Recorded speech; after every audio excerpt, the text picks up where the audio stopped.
Pal. Buddy. Buddy. Welcome in, ladies and gentlemen. The Friday, gotta get down on Friday edition of the Rob Brown Show starts right now. Welcome in, people. Great to have you. Happy, it is broke now. I done broke it. We're starting off with a bang. How many times have you supposedly broke it, though? I mean, no, this time the part snapped. Oh, that's not good. Nah. You don't need that part anyway. I mean, it's just an excuse to go buy new headphones. Well, the battery's not going to fall out. Yes, it does. That's the problem. I have to be super. My headphones, there's a little clip on the side because they are, super professional noise canceling battery operated headphones. And there's a little $12.98 at Walmart. No, these are like not that. These are Daddy's got to make a living headphones. All right. There's a little clip on the side, little. I don't know, what do you call it? Little this thing on the side. It's a plate. Yeah, there you go. Little plate that clips onto the side to hold the battery in. And now, in fairness, there's tape down the hall. I mean, we could probably have tape in the office. I am not going to be that guy. Why? I'm not going to be the guy that rolls in here with janky ass equipment duct taped on his head. Listen. It's not happening. Chris probably has some black tape that will match that perfectly. And unless someone zooms in, they're not going to know. No, it is not that I've correctly accessorized my duct tape. I'm not going to be the guy that's rolling in here with some janky stuff hanging off his head. I got a professional image to maintain. This is what are they? It's rhinestone. What is that? Cowboy? No. That stuff that you can put on your shirts and your clothes and. Oh, you want me to bedazzle my headset? That's it. You could bedazzle it. Listen, yeah. Just so we're clear, I'm really happy that I forgot what bedazzle was. But. I'm not above being flashy. All right. I'm not. I go with the black headset because that way I can wear any color and like my headset doesn't clash. What I can't do is like with my glasses, where I got 9 different pairs. I got to rotate through based on matching them to outfit. That's important. If I'm going to wear, if I'm going to get colored headsets, green headset for green jerseys, white when I wear off colors, black for when I wear black, If I go black headsets, I'm really surprised you haven't done anything. that yet.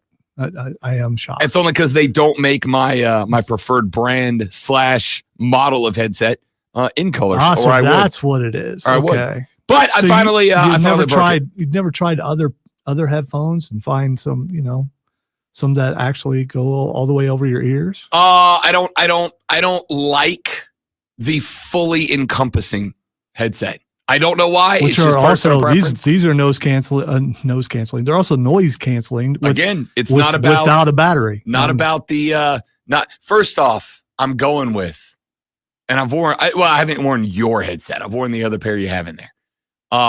These are the best quality set of headphones I've ever worn.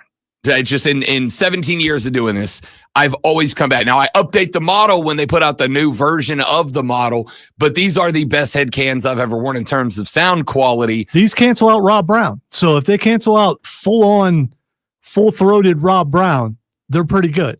That's all I'm saying. So I've got my favorite. I've got my thing.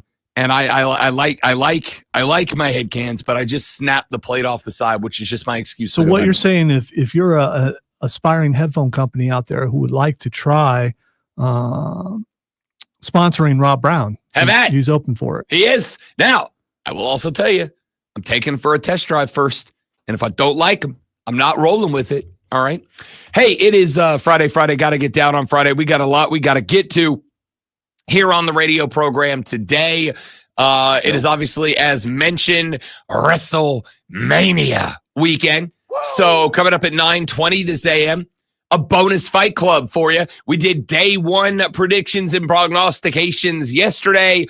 we do Sunday, day 2, projections and prognostications coming up at 9:20 this morning. So if you're a wrestling fan, make sure you are around for that.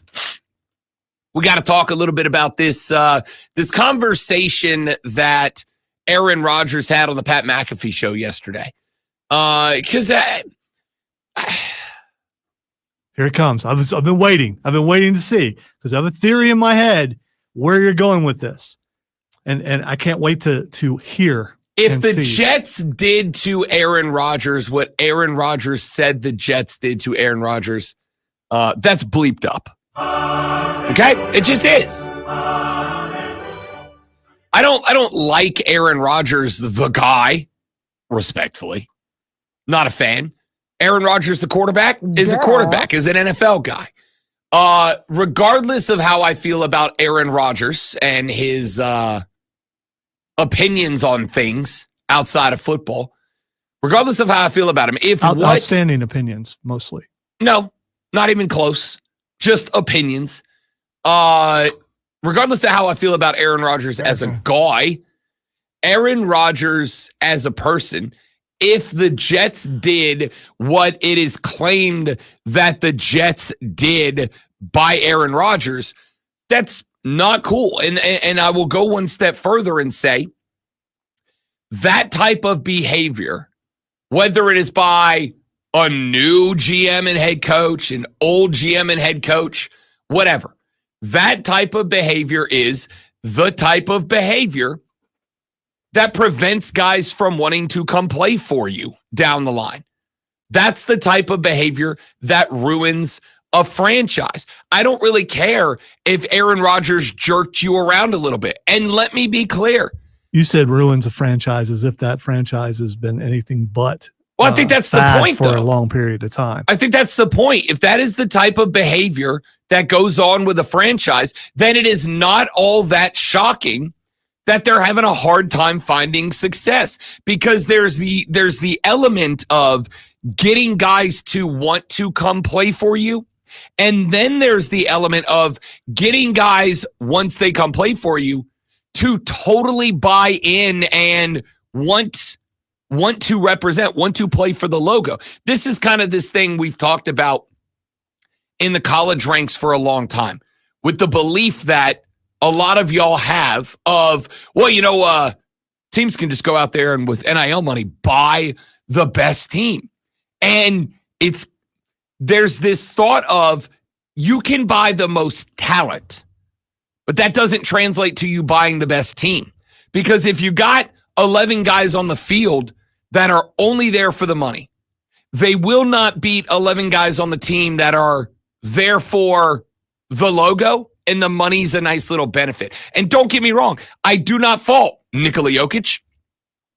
I do not fault guys who just do it for the money. They're never going to love being a whatever, Jet, Tiger, whatever. They're never going to love it.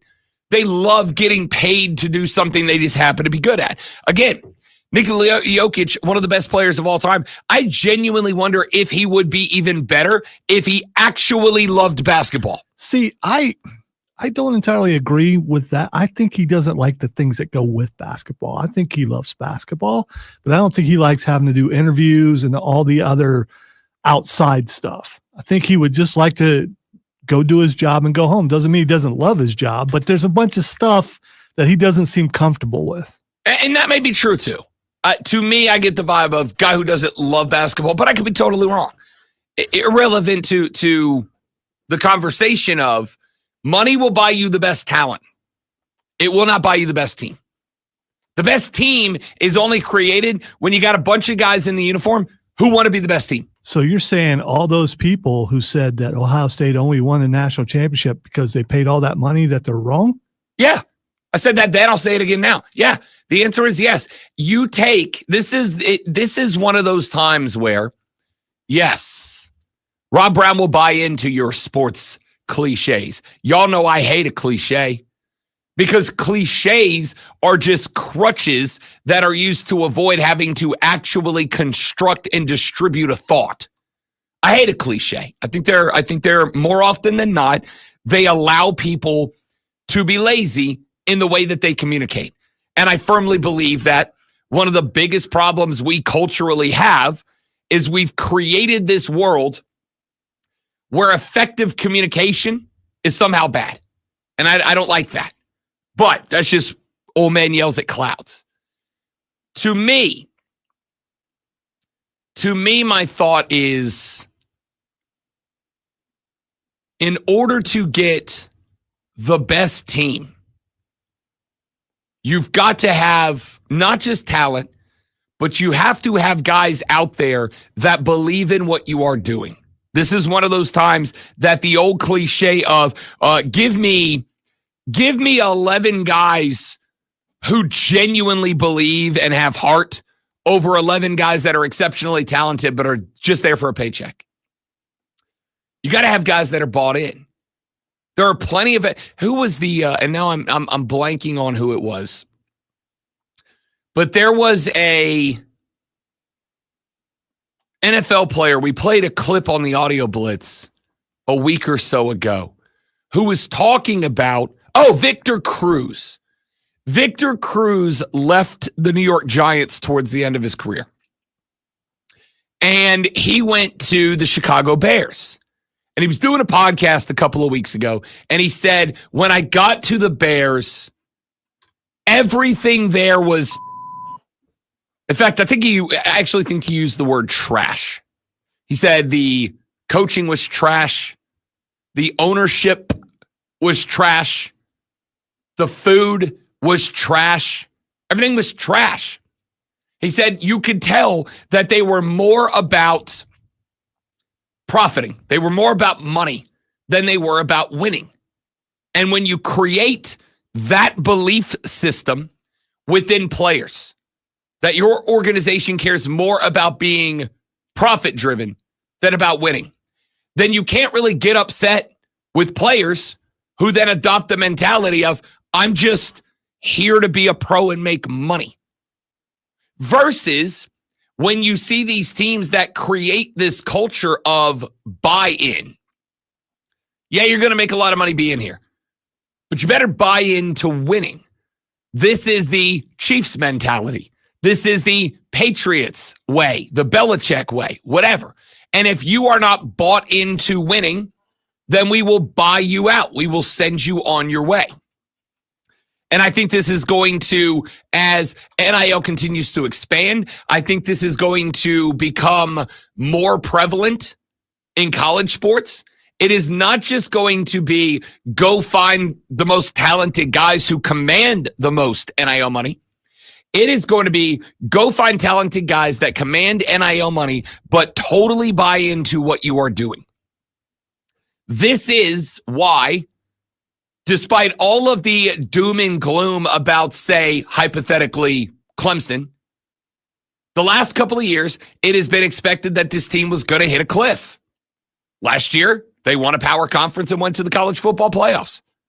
Were they Ohio State caliber, Michigan caliber? No. And there is going to have to be some changes to get there. But a part of the reason that Clemson will not go away is because they have their culture, they have their mentality, and if you are not all the way bought in, you will not fit in there. I've been talking about Shane Beamer. Yesterday, I got the chance to do an interview with Kyle Kennard, defensive end, going into the draft this year, just inducted into the South Carolina Football Hall of Fame. And thanks again to Dave and Mikey Football from the SC Football HOF who invited me out there yesterday. Got to talk to Kyle Kennard for about 5 minutes yesterday.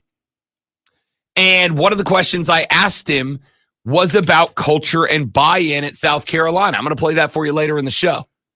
I asked him about culture and buy-in, and he said the way that Shane attacks the game is the mentality of a guy who understands how to get the best players to buy into the culture.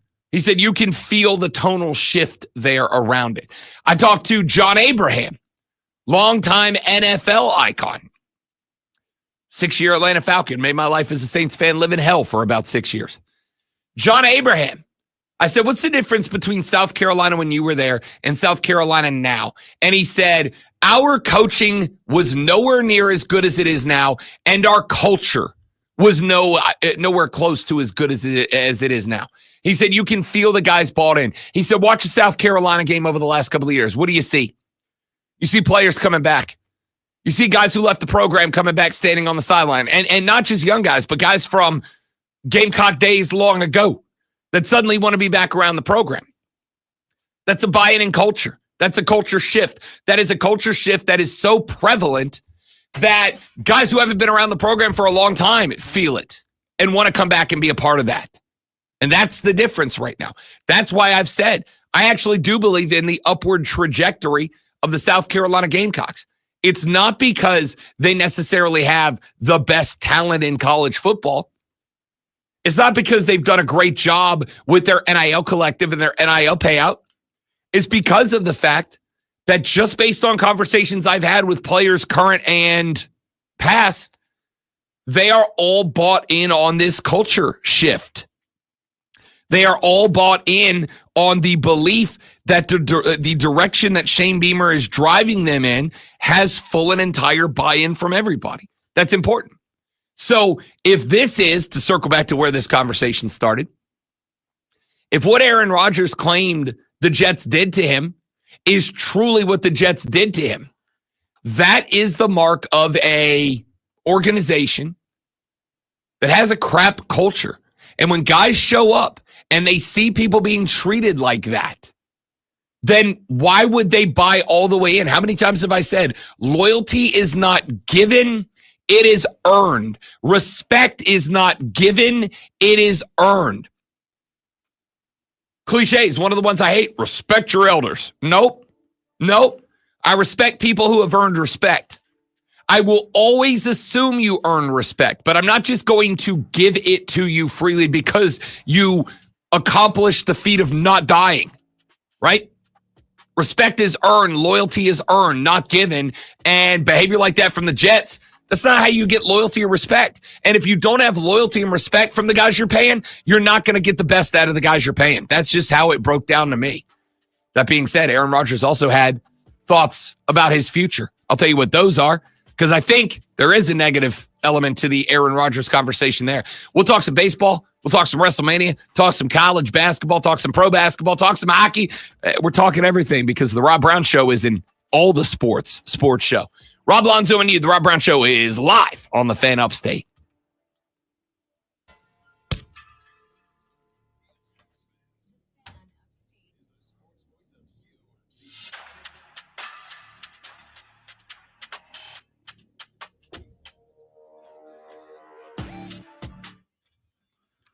Perhaps if you took some fire and melted a new little knob thing on there, and then I don't know what do those things even have a name?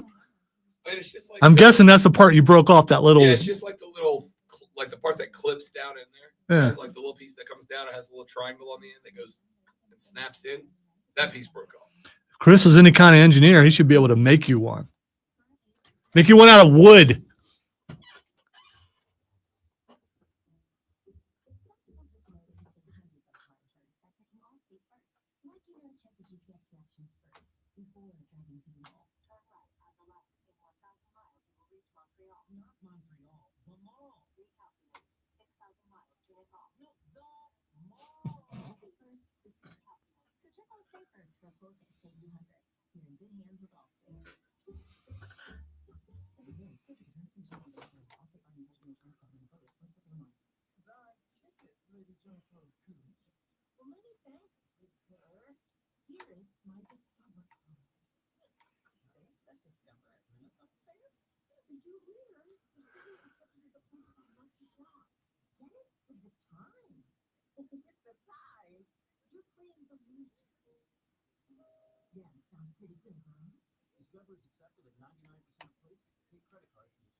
on your radio at 97.7 FM, 1330 AM, Greenville, 97.1 FM, 950 AM, Parkenburg. Listen on your phone. Download the Odyssey app and search The Fan Upstate. There's a whole lot more to know about sound if you really want to go into the subject. On your smart speaker, just say play 97 The Fan Upstate. On your HD radio at WFBC HD3. There's just one more thing. And on your computer at TheFanUpstate.com. Wire to wire with Diesel and Cobra. Turn on, leave on. Let me ask this question, because I saw these at the store today on these eggs. Is it okay to buy, because I don't think so, pre-boiled, hard-boiled eggs in a bag? Ugh. That is disgusting, isn't it? I'm sure Rob is off trying to fix his headphones, and that's why he's not in here. Sure, that's what it is. What's the difference? Do you boil an egg and then boil it, or do you? No. Pickled, when you put it in pickling brine, it soaks in and just preserves the egg. But you still have to boil it, right? I don't think so. Do you have to? I guess you do. I guess you do. You know what? I've never bought them, so I wouldn't know. Diesel Googles how to brine eggs. Wire to wire. Diesel and Cobra. I just sent you something. According to Barstool Sports, Mike Leach allegedly once had to be talked out of putting a little person in the backfield and throwing him over the line of scrimmage. That would have been amazing. I mean, who doesn't want it? Well, there'd be some people who wouldn't want to see that. Just a short person or an actual. No. Okay.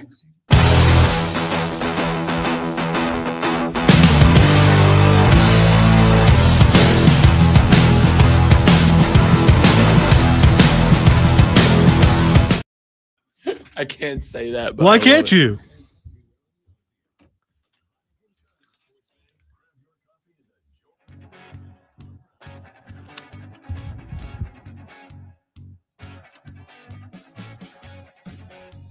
All right, I have to get to this story. So, what's the weirdest reason you've ever had to miss work? You ever had a weird reason you had to miss work? Like a weird injury or something something that when you called the boss to tell him you had to miss work, you were like, listen, you're not going to believe me, but you got any stories like that? See, I'll have to think about that because I really don't miss work too much unless I'm in the hospital nearly dying, which happened a couple of years ago. People don't realize how close. When you're being fed intravenously, that means you die if you don't get fed intravenously. But I'm trying to think of some weird. I usually would come to work. Odd injuries. I had surgery somewhere down there on. Did you lose your groin? The groin was injured. Okay. And or part of it was. Sure. Trying to think of a good way to put it. But it was an old injury, and I'm not going to say why. It was because it's bad. But I came with ice packs and did a live show on location with ice packs. Because I gotta say, I like coming to work, dude. I have something like 400 sick hours banked because I've taken, I think, 2 sick days since I got here. One of them was because I had to get my teeth reconstructed, and the other was because I didn't think any of you would appreciate me doing a show via Comrex live from the commode, and it was one of the worst those spells of my life. Yeah, I've had those, but those aren't weird. Those are just it happens to everybody. I don't know. Half of my front 2 teeth are missing. Wasn't my best. The good news is I was just able to snap a picture and send it to the boss and be like, see, I'm not messing with you. Sorry, I'm not messing with you, boss. Yeah, you could have photoshopped that. You could have, but it's you, so he believed it. So the weirdest one that I ever had, and there's a reason I'm telling you this. You came here with Bell's palsy. So you're like me. And admittedly, I thought we probably were pretty close to being done. So it's like, who's the next guy? That one was rough because I couldn't say S's. And at the time, our affiliation was with an outlet that had a lot of S's involved. It took a while before I was comfortable making fun, but I got there. So, It's me and Jim Ross. The weirdest one that I ever had, I had to miss a show. This would have been, 10, 11 years ago. I had to miss a show because, and I could not tell you how embarrassed I was. I over microwaved a Hot Pocket, bit right into it, and I had a blister dead front center of my tongue about that big around. And talking was not an option. It hurt to do it. I sat on my couch for 2 days waiting for this thing to go away. The majority of the time with my tongue outside of my mouth because this blister it gets really dry when you do that. Oh, yeah. It was awful. And so I very much remember that I called my boss at the time and I was like, I can't come in. I can't talk right now. And he's like, what is wrong with you? And I just said, blister on tongue. And he's like, dude, you can just take a sick day. I'm not going to get mad at you for if you just need a day off. I was like, no, I snapped a picture and sent it to him. That's the weirdest one that I've had to miss. A pen in it?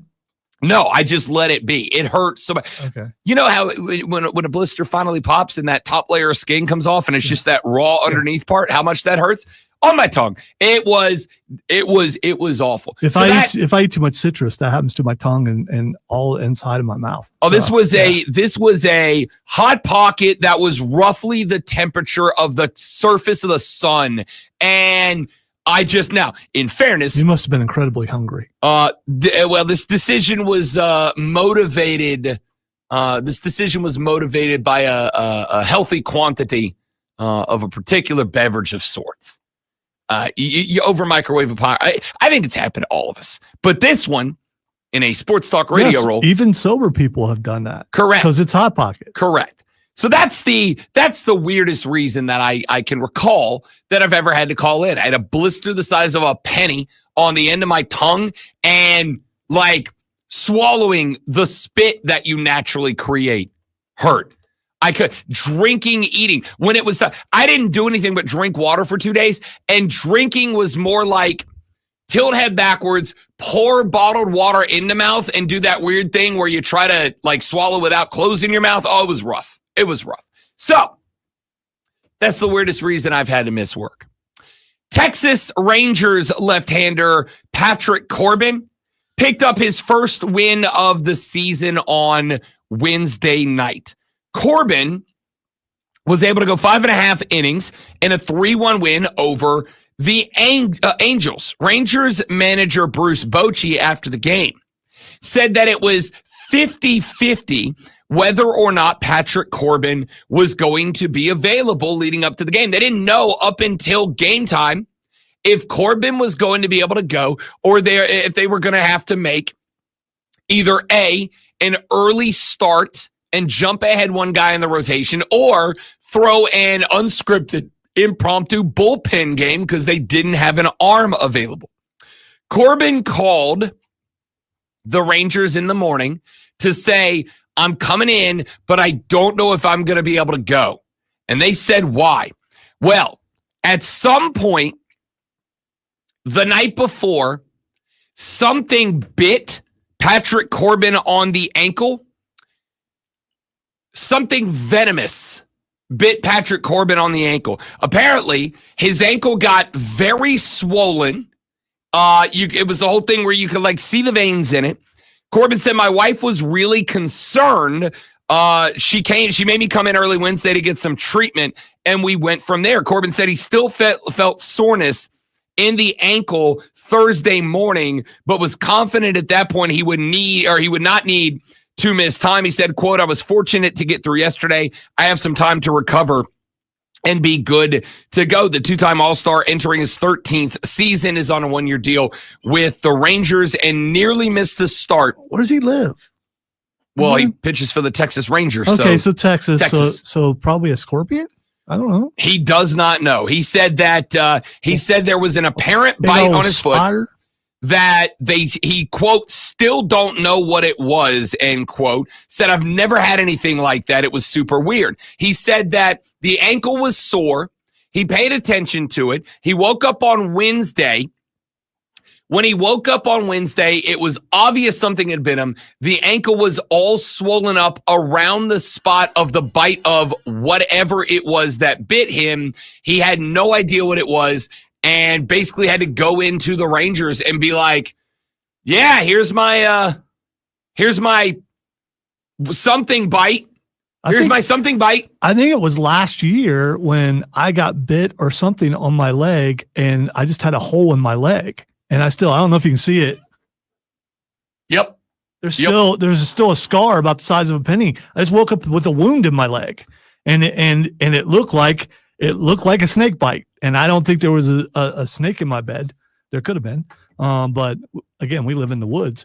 They didn't know what it was when I went and got it treated, and they just gave me some salve or something to wipe on it. But you can get bit and not know you're bit, like in your sleep and stuff. You know, Apparently so.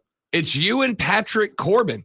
Or you think you bumped the wall when you're walking through the room and not realize something has reached out and caught you. Something got Patrick Corbin that he, according to or up to yesterday, still does not know what it is. The ESPN article says, quote, Corbin and the Rangers believe the culprit was venom from an apparent bite on his foot 2 days before his start that made it difficult to walk. Corbin said, quote, they said something bit me, but I still don't know what it was. I've never had anything like that happen. It was super weird, which I think is the best way to define it. Super weird. So far, I have not had the unfortunate interaction of waking up to a bite from something. But I'm glad to know I'm in good company now. Lonzo, multi-time all-star Patrick Corbin. Yeah, I would not recommend it because it's like you wake up and go, why is my leg hurt? And you look down and there's like a wound. It's like, oh, that's not good. Yeah. To look so you down. Immediately turn the lights on and tell someone, sorry, I got to look through the bed. Where's the thing? Whatever it was that got Patrick Corbin, he apparently did not know that it happened or when it happened until after it happened. He did not know what it was, what got him, when it got him, how it got him. He just knew that he woke up on Wednesday, his foot was all swollen up, and when he took it to the team, they were like, something bit you.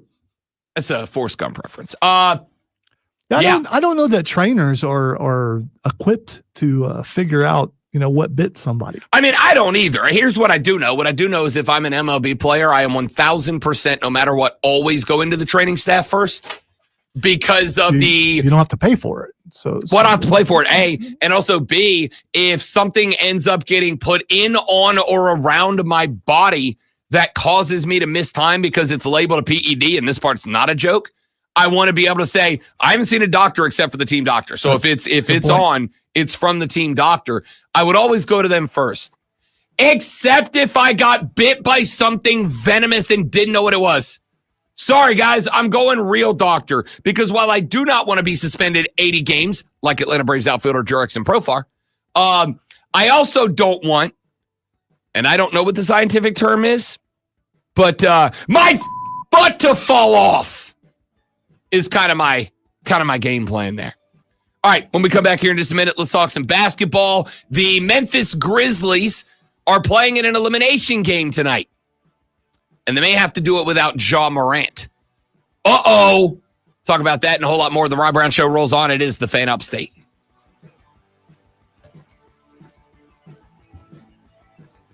You know what, Brian? You say you use inner ear when you do your stream. I have come close to, and this might be my impetus to do so.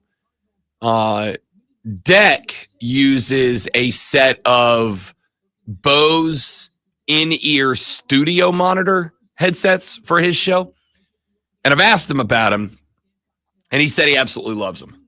Well, the question is, I mean, how do they plug in? Are they wireless? Mm-hmm. No. So they're this. Okay. But the cord is that it's music studio quality. It's like that almost like clear plastic looking style tubing. I can only use that stuff for little bits at a time because I have cauliflower ear in one of my ears from wrestling. And it's not the big, oh my gosh, their ear's going to explode. It's just that little part that sticks up right here, this part, Yeah. that's and it's in this ear right Well, here, and it's just hard, so- and so it makes the hole smaller because of that piece is because that piece is cauliflower. So The ones he used that he showed me, he has, so like the ones I've always used have the big outer plastic piece that's kind of like a shield, Mhm. and then the bud that goes in. Deck uses a pair that they're almost shaped like Apple earbuds, but the little rubber piece that actually goes into the hole in your ear is moldable. So like you heat it up, just like your old football mouth guard, you heat it up a little bit and then you put it in there and then it molds to your so ear. almost like in-ear monitors that They're like music. music uses. Yeah. So when I do yard work, I got some wraparound sports earbuds from Odyssey. But one of them will stay in, the other one will just come out. So, but it still will hang on my ear because of it wrapping around your ear. Jacob Texas Show said there's only room in Lonzo's bed for one snake, and he puts a jock strap on it before he goes to work. Okay.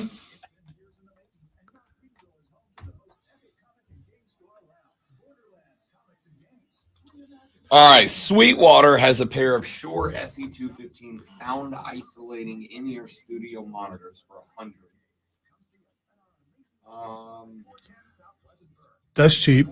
Here's the other option, I guess. and this I have considered a couple of times, is to get a pair that come with a wireless pack that comes with a transmitter.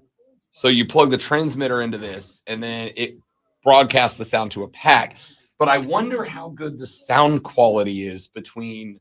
I also wonder with all the stuff around here if anything will interfere with that. Because like if I could do that, Our strap Wi-Fi a don't pack work on- half the time. You think that's going to be? I mean, that would be a this is- concern. This is just a radio signal, but I also wonder with 9 radio stations working around me. Don't worry, I see a lot of patients with the exact same thing. Ever since the ice skating rink went in next door, I was like, Dr. Clark's business is heating up. So many patients need my help.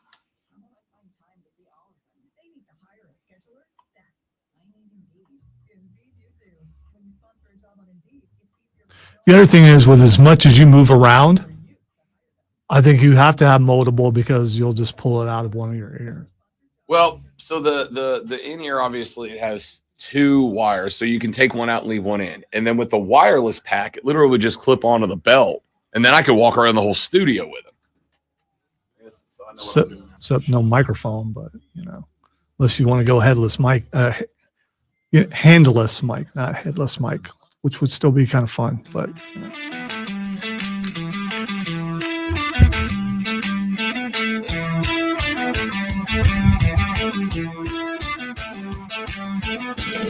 All right, bleep it. It's Friday. What's the weirdest reason you've ever missed work?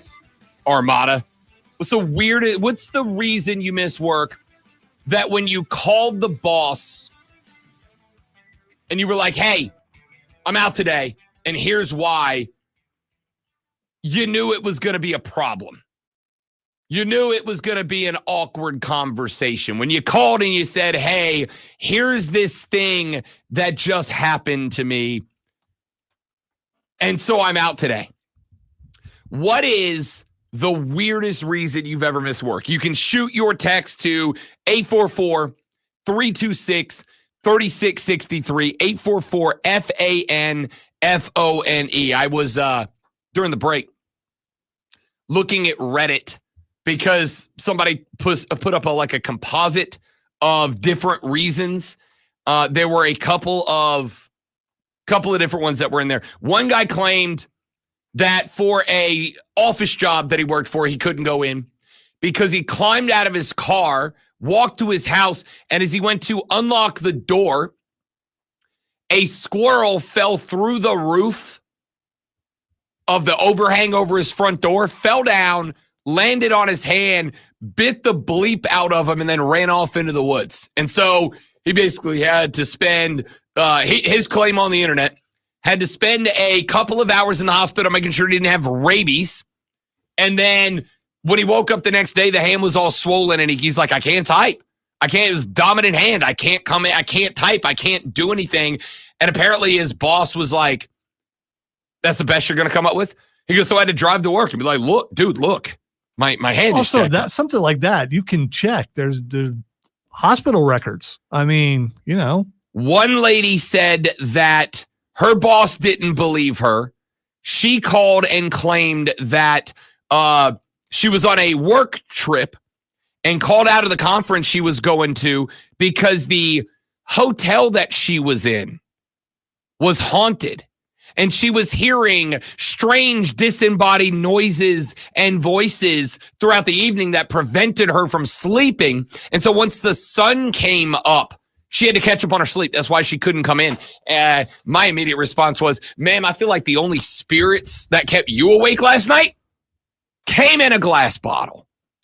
So you don't believe in haunting or just strange noises, or, I've seen enough movies and shows where people claim something's haunted, but they're actually, using projectors and sound vibrations and stuff to keep people awake. If any hotel's doing that, that's like one thing. But no, I'm not accepting ghost as your reason for not showing up the next day. Lie to me. Tell me that you're on the pooper. Tell me something that I can go, yeah, that's a real thing that happens to real people. So yeah, you're good. You're good. One lady wrote in that the night before in her sleep, she had a dream that she showed up to work and got fired. And so in order to not get fired, she didn't show up to work. She's like, my dream can't come true if I'm not at work. You know what happened after that? She got fired remotely? Yeah, she didn't show up to work, so she got fired. And then she got real mad. She's like, this is why dreams manifest themselves. Lady, if you'd have gone to work, you'd have been fine. Maybe. So what is the weirdest reason that you have had to miss work that you can recall? Shoot us a text, 844-FANFONE, 844-326-3663 is that number. One guy said, my boss didn't believe me. I was having breakfast trying to log in early to work. And I spilled syrup on my keyboard and I could not log in. So I had to call my boss and go, hey, he's working remote. I had to call my boss and go, I spilled a half a bottle of Aunt Jemima on my keyboard. I'm out, boss. Can't log in.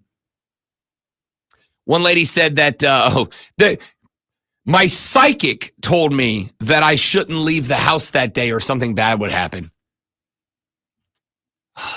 People.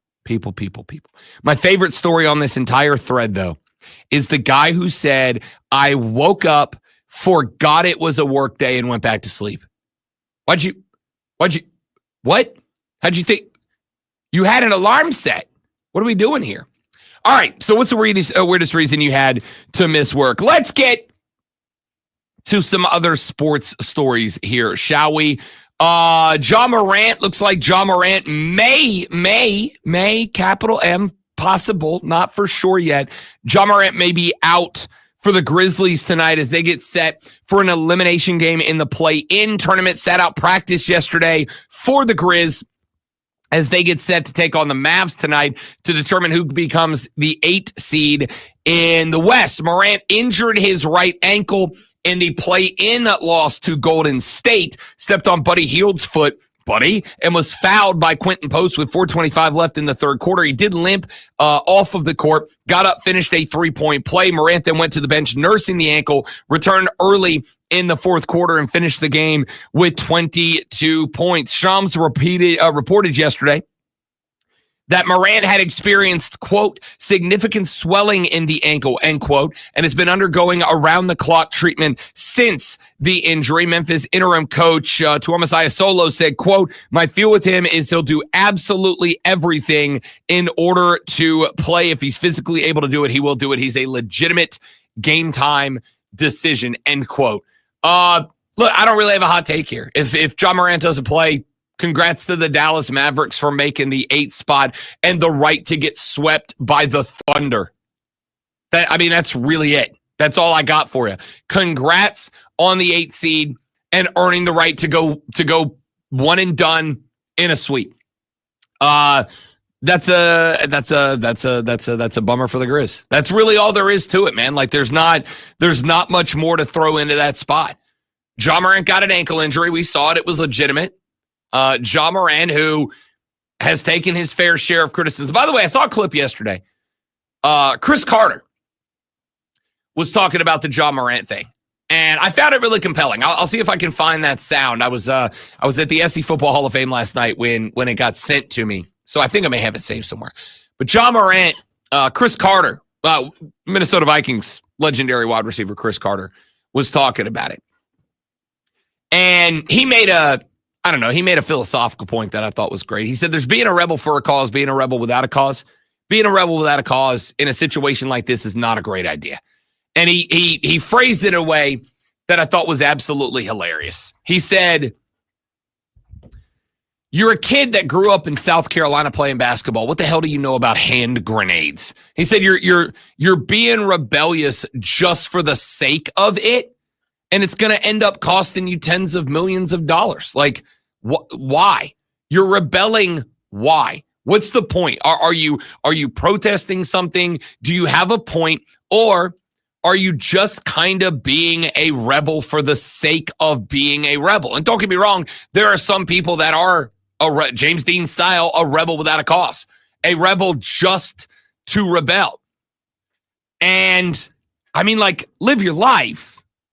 But I just kind of look at it, and you'll notice in the conversations we've had about Ja Morant. Look, I'll tell you the reason that people are upset. I'll tell you the reason that people are upset. The reason people are upset is because of stuff like what happened at Florida State University yesterday. That's why people are upset about it. That's why people are saying, why are we glorifying that? Why are we doing this? That's why people say it. Again, I'm not taking a side on that one way or the other. I'm not taking a philosophical stance on it. I'm simply pointing out that the people that are upset about it, that is why they are upset about it. Stuff like that. And so Chris Carter's point was, you're rebelling. Why? You're making a show. Why? You're making it about you. Why?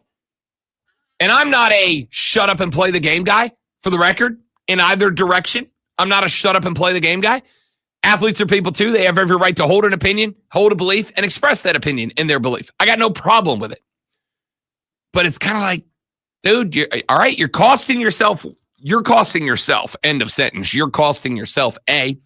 And B, it kind of feels like you're bringing unnecessary, unwarranted, unjustified, and ungood attention to the Memphis Grizzlies, right? Like with everything the Grizz have going on this year. Firing their head coach, going to a play-in elimination game against the Mavs, a game that if Ja Morant being unhealthy, completely disconnected from what we're talking about, but if Ja Morant's unhealthy, they're getting bounced without getting in. Like, you're bringing unnecessary attention onto your ball club, and I guess I would just ask the question as Chris Carter did, and I think it was fair to do it, for what purpose?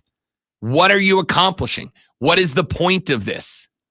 And I think it's a very fair question to ask about Ja Morant. So I don't know. We'll see. I doubt it's gonna. Obviously, none of this is gonna have any impact on the game tonight. Take them aside and say, here are the safe things that you can do when you celebrate. I don't think, and I could be wrong, I don't think that I need to explain to Ja Morant why doing what he's been doing brings unnecessary and unwarranted negative attention on him. And I don't think that I need to explain safe, I don't want to say safe celebration because that sounds like such a pansy way to say it, but socially acceptable sellies that are not going to bring negative attention to the franchise. You say you don't think you need to, but obviously someone does. So I'm just curious about what a safe celebration for him would be. What's something he could get away that's still aggressive, but not aggressive in an offensive way? What's the best thing he can do? Throw punches, hit a roundhouse kick, do a backflip. This is You can't do that in football. Well, you could do the backflip, but you can't. No, actually, I don't know that you can do a backflip. And if you throw punches, if you're looking at the person, you can't do. But if you're looking at the crowd, you can do it. In his case, he's like, I don't know. I don't know what's safe. I mean, maybe the best thing is to just not celebrate at all. Just keep your excitement down and use it for the next play. I don't know. I don't think it's all that dramatic, man. Like, I don't think it's all that dramatic. Again, and Kane's in the chat. And again, I've pointed out a couple times, I'm a gun owner. I'm a gun enthusiast. Every time I go down to Florida, I go shooting with my brother and his brother-in-law. We go out to a range. We bring our firearms out. We bring our rifles out, our shotguns out. We go shooting. I'm a gun enthusiast. But to me, there is a responsible way to talk about that and a responsible way to have that conversation. And Kane said, I've only been seeing people make jokes about it. I haven't seen anybody upset about it except those of us except when we're on the radio. All right, Kane, I have. And again, I'm saying that. Here's the reality about life. You and I'm going to guess here, probably belong to very different social circles in terms of attitudes and beliefs about this conversation, right? I know people who have complete belief that there should be absolutely no rules, restrictions, regulations on firearms. None. There just shouldn't be a thing, right? And I know people who... Should there be rules and regulations on firearm celebrations? Pseudo, fake firearm but again, celebration. This is a case that is unique to Ja Morant. This is a case that is unique to Ja Morant. It's not, though. I mean... What do you mean it's not? All right. Okay, quick. Name me the other NBA player caught on an Instagram Live waving a piece around. Okay. Name me the other one that this is not unique. I'm talking about the celebration. The celebration is a conversation. A bunch of other athletes have been arrested for possession of firearms. Yes. Correct. Yeah. And if Plaxico Burress scored a tutty and then went out there and started firing guns, I go, not your best look. If he had never been caught doing that in the car and he's just doing that celebration, would you have a problem with it? No. No. Well, apparently the league does. So it doesn't matter whether he did that or not. This isn't about the league. This isn't about the league. This is just about Ja Morant and what's best for his career. So the league's not doing anything. I thought he got fined. He did get fined. Okay. So he's going to catch it. So it is about the league. He went to – no. This is about my opinion on Ja Morant's success as a player and a career guy, right? In my opinion on the law, I want. So he'll never get better as a player if he keeps doing this. No, he will never reach what I think Ja Morant is capable of as both a player and an ambassador to the game. Some people don't want to be an ambassador. They just want to go do their job. They just want to play ball. I don't disagree. And if he wants to come out and go, hey, Rob Brown and everyone like him, I don't give a what you think about me, then okay, I'm going to go, okay, dog. It's your tens of millions of dollars over the lifetime of your career to lose. It's yours. But for me, as a lover of basketball and as an NBA lover, somebody who wants this league to be good, the league needs stars. It is you yourself said this week, it's a star-driven league. You're not tuning in for teams. You're tuning in for stars. But there are different kinds of stars, and there are stars that that certain sects of society are more apt to cheer for. There are some that everyone loves, and there are some only certain people love. That's just how that goes. Does the NBA not benefit for having more guys that everybody loves? Does the NBA not benefit when they have more guys? Does that individual care? Again, I'm not saying he does or needs to or have to. What I'm saying is... But you're saying he should. Yes. But I'm saying who are you to say he should be that guy? The same as I am when I say Aaron Rodgers, shut your dumb mouth and play football. Because you've got the opportunity. If you will stop with the drama, you would be on a team right now. Right? Like, this is what's best for him. So I don't know. We'll see. I want this is sure. I'll go so far as to say this is selfish out of me because I want the NBA to be great. And I know it's a star-driven league and Ja Morant should be an absolute top-notch marquee superstar, but the league can't and won't promote him that way. The Grizz can't and won't promote him that way. And a large chunk of America can't and won't accept him that way. And again, if he doesn't care about any of that, that's his decision. But it would be a huge benefit to the league if he was. And so selfishly, this is a spot where I go, bro, put the league above yourself. Don't we say that about football guys all the time?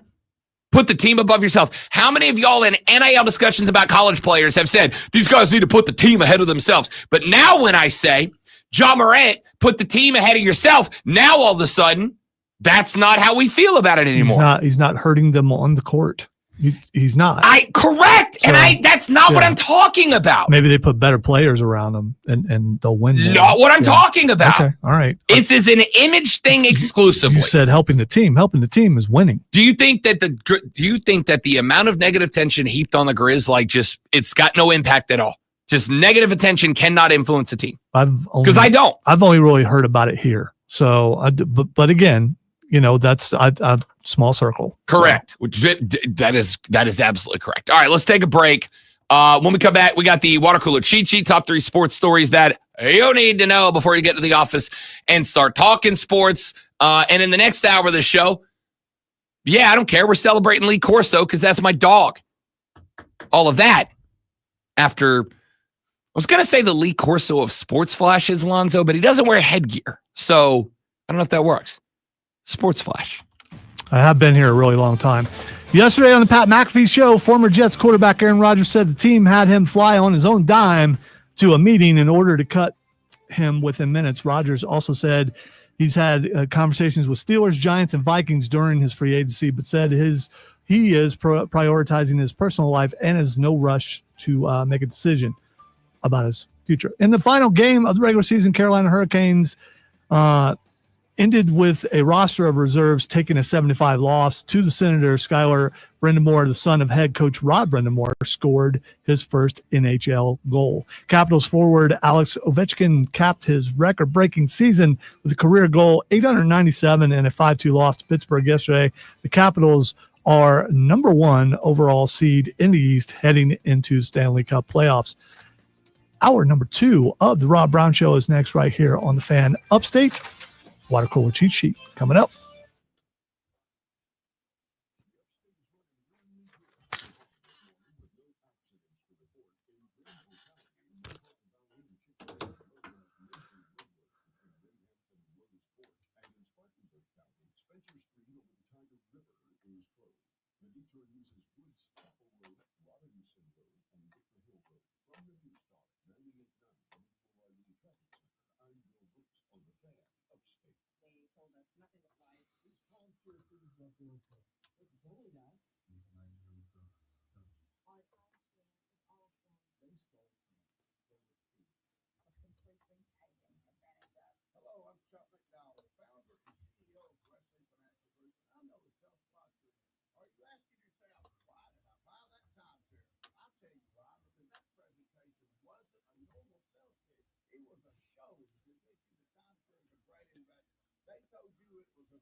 That's why I spend a lot of time by myself, because unfortunately I just make a lot of people angry.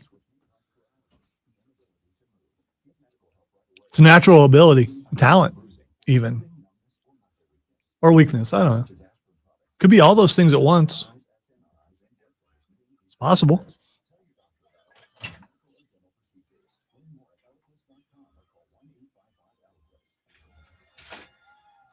Universal's putting in a Star Trek ride? I was going to ask why you watching Star Trek. I heard the Next Generation theme.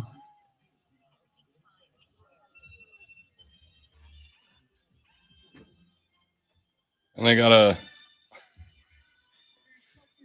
a young influencer who is very well endowed and wearing the tightest corset I've ever seen to show it off. Is she wearing red? Yes. Okay. That's a red shirt, sort of. It's a part of one. They're not killing that particular character off on episode 1. Here we go, ladies and gentlemen. Our numero dos. So the Rob Brown Show starts now. The Friday. Gotta Wonderful. get down on Friday edition of the show. Starts right now. I am Rob Brown. He is the great one, Lonzo. We are glad to have you here on the radio program, which you can be a part of on the Hub City Spartanburgers text line at 844-326-3663. 844-FANFONE. That is the number to text the show. That is the number to call the show, should you want to be a part of it. You can tweet the great one at Lonzo Onward. You can tweet me at The Rob Brown Show. That is also my Instagram handle if you want to follow me there. Twitter, Instagram, and The Rob Brown Show, all at The Rob Brown Show. You can also email me, rob.brown@thefanupstate.com. As James did earlier this week. And have you seen, Zoe, have you seen ice football yet? Played in some ice football, but no, I haven't seen it. No. This is football on a hockey rink. Ice football. Full contact tackle football? Oh, yeah. Okay. Oh, yeah. Okay, why? Why? I believe those people are going to ask you the question, Lonzo. Why not? Why not? Yeah. In fact, I am going to just for the lulls. I'm gonna put it up on the stream real quick and get Lonzo's Insta reaction to a play or two of ice football. This is the West Side Wessies versus the Eastie Boys in the RTL American Ice Football League. It is a hockey rink with the lines and hash marks of a football field on it. Yeah, but they're wearing hockey gear. They're not. It doesn't look like they're wearing football gear. I mean, hockey gear and football gear, if we're keeping a buck, it's the same thing. Hockey gear, the pads are smaller. Sure, Yeah. but not then like wide receiver pads per se. It is arena football. Look at my dude over there on the back, on the right. The defense. I didn't put it up. I didn't actually put it up on the you screen. Did. I'm just watching the little screen. No Here. one else. Hier ist jetzt Osten gegen Westen und das ist American Ice Football. Das ist eine ganz andere Nummer. Da kannst du Playing a little ice football. Watch my DB up in the top right corner trying to get to his position. Not going great. What kind of shoes are we wearing? I believe they're just wearing like sneakers. Oh, dude, just a header onto the ice. I mean, he's got a helmet on. That's still not comfortable.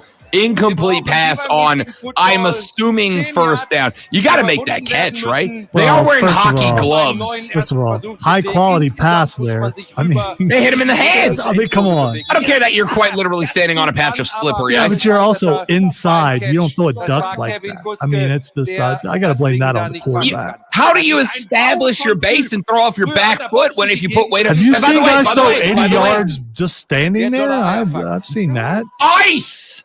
I know. And so that you know, because there is a difference, just so we're clear, as somebody who this is just to justify you it's not because of that. Yeah. There is absolutely a difference between freshly Zamboni'd ice and ice that actually is like at the end of a period, right? Once it's been skated on, it's all chopped up, there's all the grooves in it from the skates, it becomes a lot more frictional. The ice right after the Zam comes off is perfectly smooth. And that's where it gets slippery.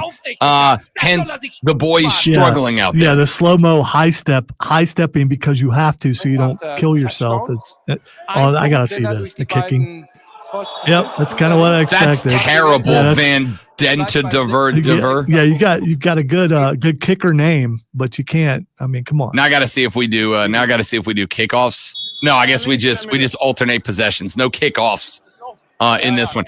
Probably trying to limit concussions, if I had to guess, as they play ice football. Yeah, because, otherwise it wouldn't occur on that surface. All right, here come the West Side Westies. Quarterback in the pocket, good blocking, got a very slow pass rush going, throws to the outside, but shockingly, the receiver and the DB both fall. All right, I'm just guessing that they've been told you can't block, because they're hand fighting. They're just no, put them up. I'm telling you right now, if I can get hands on you and establish hands on you, you're going down. You're going down on freshly Zamboni dice. None of them went down, is what I'm saying. Yeah, because they're not going to let you get a grasp. I'm not going to sit here. I can't full bull run. I can't throw a swim move on you on ice. I'm going face first. Now I'm an ineffective pass rusher. You got to hand fight and hope you can throw that guy off balance. Well, maybe cheat a little bit and throw some blades on the bottom of your shoes. I'm just saying, and not how this works. Dig in a little bit. Now I have to do the water cooler cheat sheet. Oh, the West Side Westie's going back for a touchdown the other way unless the guy fell down before he got to the goal line. Unguarded. Ate it. Beautiful. All right. Ladies and gentlemen, it's 7:06 in the morning. If you want to Google American ice football, please do, and tell me it doesn't make your morning.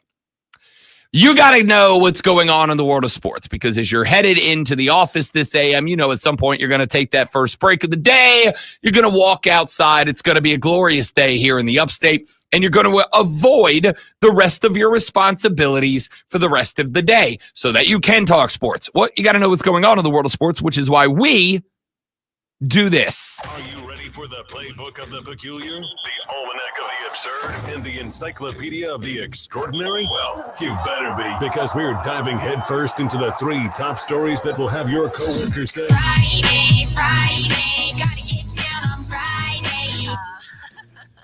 No. Here we go. Welcome to the water cooler cheat sheet on the Fan Upstate. It is the water cooler cheat sheet, the top 3 sports stories you need to know before you get to the office and start talking sports with your coworkers. When you do, this is what you'll be talking about. Let's jump into item number 1. Aaron Rodgers yesterday spent a good chunk of time on the Pat McAfee show and addressed the ongoing conversations around his future in the NFL. He did not rule out playing. He did not rule out retirement. He said basically that he's got a lot going on in his personal life right now that he needs to address. He's got a lot going on in his personal life that he needs to get settled before he makes a decision. And while I absolutely believe that is a possibility, I also think he's done enough and been involved in enough right now that teams kind of just don't want to deal with it. The Minnesota Vikings said, nah, he did confirm that he had a conversation with them. They're going with J.J. McCarthy. The New York Giants said, no, did have a conversation with him. They ended up going with Russell Wilson and Jameis Winston over Aaron Rodgers. And he did have a conversation with the New York Jets. Now, on the side of the story that I am with Aaron Rodgers, apparently the Jets asked him to fly to New York from California. He did so, according to Aaron Rodgers, on his own dime, only to show up and start what he thought was going to be a meeting about a possible return to the Jets that instead ended with new head coach Aaron Glenn cutting him within 10 minutes of the beginning of the meeting. Rodgers told McAfee that they said, do you want to play football? He said yes. And Glenn immediately responded with, okay, well, we're going in a different direction at the quarterback position. This is, of course, before they signed Justin Fields to come over from Pittsburgh to be their QB1 going into next year. He did tell McAfee that it is not about the money, that he has not been asking for the $41 million that he is reportedly being asking for. No. He said, I've been telling teams I'll play for $10 million if I decide when I want to play. I guess the whole thing that was interesting about this is like, on one hand, he said, yeah, I've been having conversations. I want to come back. And then 5 minutes later, he's like, yeah, I don't know if I want to come back. I'm having personal stuff. I got a personal life. And that's absolutely realistic. And if that is true, that is absolutely understandable. This also just feels to me like Aaron Rodgers is trying to take the narrative back about himself, which, again, that's PR 101. Have at. Good job. That is what you want to do. I think at the end of the day, Aaron Rodgers just wore out his welcome. That's what it feels like to me. That entire conversation is available on ESPN's website if you want to go listen to what McAfee and Rogers talked about yesterday. Let's go to item number 2. 2 NBA stories to discuss. One that involves a play-in game tonight, one that involves a play-off game this weekend. As far as tonight's game goes, the Memphis Grizzlies getting set to take on the Dallas Mavericks, and they may have to do it without Ja Morant. Shams reported yesterday that Morant has experienced significant swelling in his ankle after a ankle injury sustained in the loss to the Golden State Warriors in the 7-8 playoff game or play-in game. In the third quarter, he stepped on Buddy Field's foot, was fouled by Quentin Post, went to the ground, limped off the court, did return to knock down his free throw. He then went to the bench nursing the ankle, came back in the fourth quarter, finished with 22 points, but has sat out of practice since then, has swelling around the ankle, has been undergoing, according to Shams, 24/7 treatment. Ever since then, Memphis said that they believe Ja Morant will do everything in his power to be able to play against Dallas tonight, but he is a game-time decision. The other story that is very interesting, Milwaukee Bucks star Damian Lillard has been cleared of his deep vein thrombosis and is no longer on blood-thinning medication, according to the Milwaukee Bucks. There was thoughts that if the Bucks made the playoffs, Dame time might be available to return to the court for Milwaukee, but the Bucks did not disclose a timeline for Lillard's return yesterday, saying the veteran guard will, quote, continue to increase his on-court basketball activity. We do know that Lillard will not play tomorrow in game 1 of the Bucks playoff series against the Pacers, according to ESPN. So we may yet see the return of Damian Lillard. And if Dame time makes his way back for the Bucks, that's an interesting series all of a sudden, at least a little bit more interesting than it is. And finally, let's get to item number 3.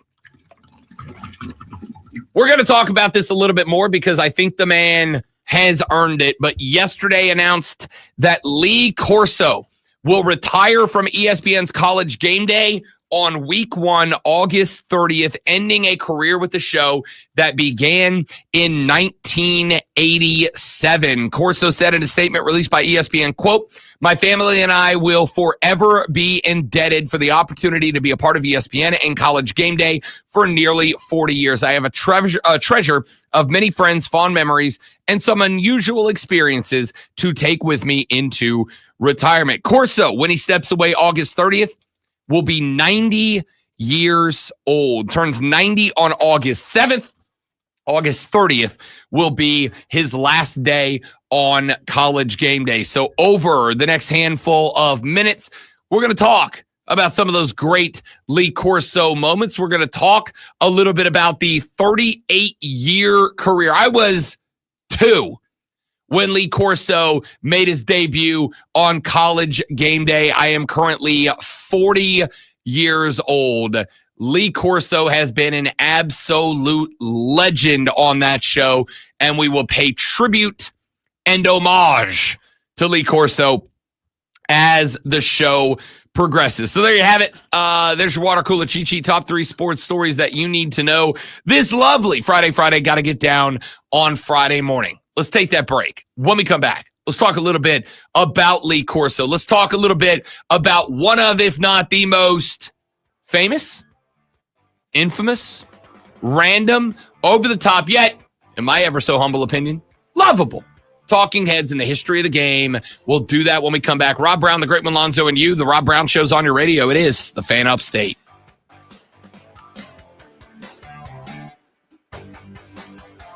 I left my beverage in the other room.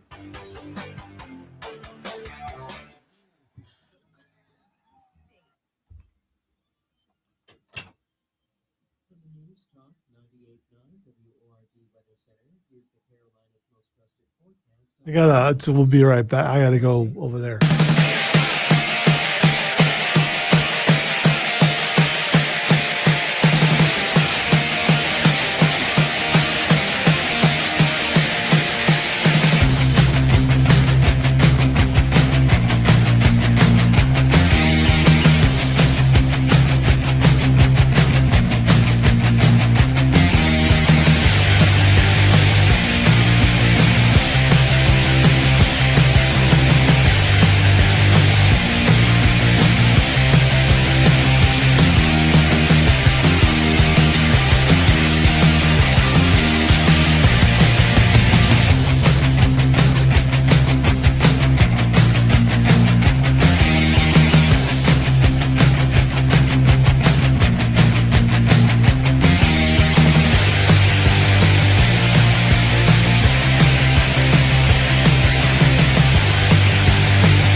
The Rob Brown Show back on your radio. It's the Fan Upstate. Yesterday, Lee Corso announced that he will be stepping away, retiring from College Game Day, a show he has been an active participant on since 1987. I was 2 when that happened. I turned 40 in February. Lee Corso. That would have been 18. 18. And yet, still a very long time ago. 1987, when he debuted, I had a cast for 9 months because I had just broken my knee. Lots of fond memories. Yes. Lee Corso stepping away from College Game Day. Look, the dude has been not just a part of College Game Day. He was for a very long time. And obviously the last couple of years, really dating back to the COVID year when he was doing his job remote. Obviously, Lee Corso at the time was a robust 79 years old. A lot of concern about elder abuse and the fact that they were using him as a mascot as he got older, and when he got sick, by a lot of people really worried about why is he still on TV? I think that it was very evident, with all due respect in the world, that Lee Corso was slowing down, which, yeah, he's in his late 70s. No, he did. Sorry. He was in his mid 80s. He turns 90 in August. I can look up the exact illness, but he did have an illness that was impairing. Yeah, him he's absolutely had some health issues to a degree. Yeah. And it that wasn't about his age, because we've seen people really old still do a really good job, but it was more about the illness than anything. And but he looked like he was happy, looked like he knew what he was doing for the most part, and he wanted to be there. Corso was a cat that, as far as I am concerned, earned a lifetime pass. Corso was a cat that earned a lifetime contract. He could keep going as long as he wanted to keep going. It did become evident really last couple of years probably that they were kind of having to guide Lee Corso through the show. Well, Herb Street specifically. Yeah, and that is because Kirk Herbstreit has a deep and fond appreciation for Kirk Herbstreit, or for Lee Corso. Probably both. Yeah, probably. No, I actually really like Kirk Herbstreit. Kirk has a deep, fond appreciation. When Kirk Herbstreit made his debut on Game Day, Lee Corso was an institution, and Kirk Herbstreit has told the story many times about how Lee Corso took him under the wing and told him how to be a figure on this show in a way that works. Last night, when I got home from the South Carolina Football Hall of Fame induction ceremony, and I found out that Corso had announced his retirement on August 30th in week 1 of the college football season this year, I went to YouTube because I was going to pull some great Lee Corso moments, including one of my, if not my favorite ESPN moment of all time, the time when Lee Corso screamed, it, live on ESPN, and I thought Kirk Herbstreit was going to fall off his chair. Phenomenal moment. Well, there is a 1.5 hour doc on YouTube on the ESPN channel dropped about Lee Corso, entitled simply, "Thank You, Corso." And I pulled out of the beginning of it a couple of my favorite moments, a couple of my favorite talks. You are going to hear voices in this, including Kirby Smart, Mike Norvell, multiple producers, etc. from the show, Kirk and Reese themselves, and others. Here is a small snippet from the Thank You, Corso documentary.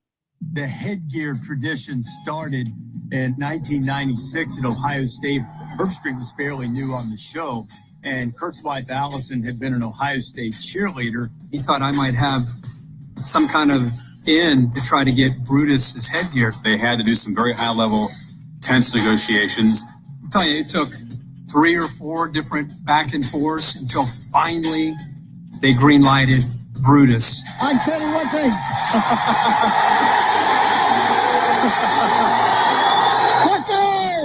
Let's just examine the Brutus head. It's a head representing a nut, a two-tone nut.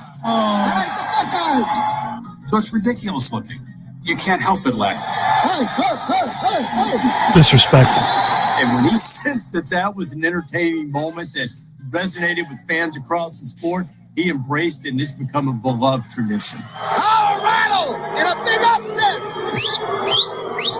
I remember him as a young kid watching College Game Day, and Lee Corso was on there and putting on the headgear.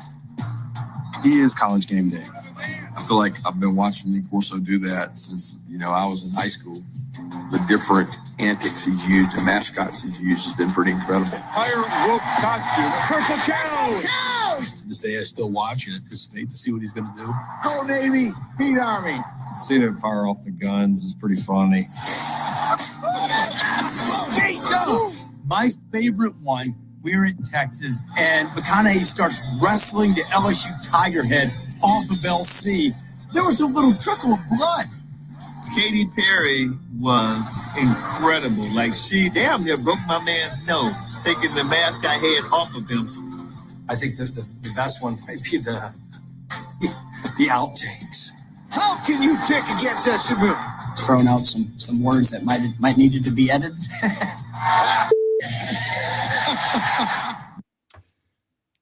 Lee Corso, to me, and we've had the conversation since the rise of McAfee and the rise of the podcasting world and the rise of, I don't know, I hate the phrase alternative media, but alternative media over the last couple of years. One of the things that has become very evident to me is that we as consumers of sports media over the past handful of years genuinely have gotten to a point where, and I think a lot of us kind of knew this already, but have gotten to a point where we've come to the realization that we really want personality, right? Like it's nice to have somebody who intimately knows ball, but we want personality. I will tell you, earlier this week, we played a couple of clips from me back in 2012 or whatever it was. And if you listen to those clips, you got a very different Rob Brown. There's a very different broadcaster in Rob Brown than you have now, where I am, let's be real, loud, boisterous, obnoxious, and over the top. JD. And the reason... Yeah, there's a lot of words. a lot of adjectives there. The reason why is because I got to a point that I recognized, number one, doing this job is a heck of a lot more fun when I don't have to consistently and constantly be thinking to myself about the professionalism and character that one must show on TV. Now, I think there's time and a place for that. If you are reporting the news, like the news, I expect professionalism, right? I don't need you injecting any of your own personality into, here's what the Senate voted on today. No. Just tell me what happened. But when it comes to sports are fun. Sports are entertainment. And so, it's more fun to do this gig when I get to come in here and just be Rob Brown. If you meet me out in public and you come up and say hi, which please feel free to, I encourage you to, if you ever see me out and about, come say hi. You're going to get this. Loud, boisterous, obnoxious, over the top. It's just who I am, and it's more fun to do the show. But I also found out that people seem to like the show more that way than when I used to come in and say, good morning, everybody. Welcome. It's the Rob Brown Show. Great to have you here on the Fan Upstate. We're going to talk today about the recruiting class that Dabo Sweeney's putting together. He's got 19 recruits coming in for visits this weekend, a composite rating of 3.7 stars, but boring personality. And as much as we have talked about the rise of larger than life personalities, which is why so many athletes are launching successful podcasts, why McAfee is the highest paid sports broadcasting personality in the game, right? Lee Corso, to me, was to some degree the originator of that. Lee Corso was kind of, at least in the college football sphere, certainly, kind of the first guy that just had this big personality when he broadcasted, and that was the origin of the headgear picks. It was the origin of what I think what has become a catchphrase in my own life. Not so fast, my friend.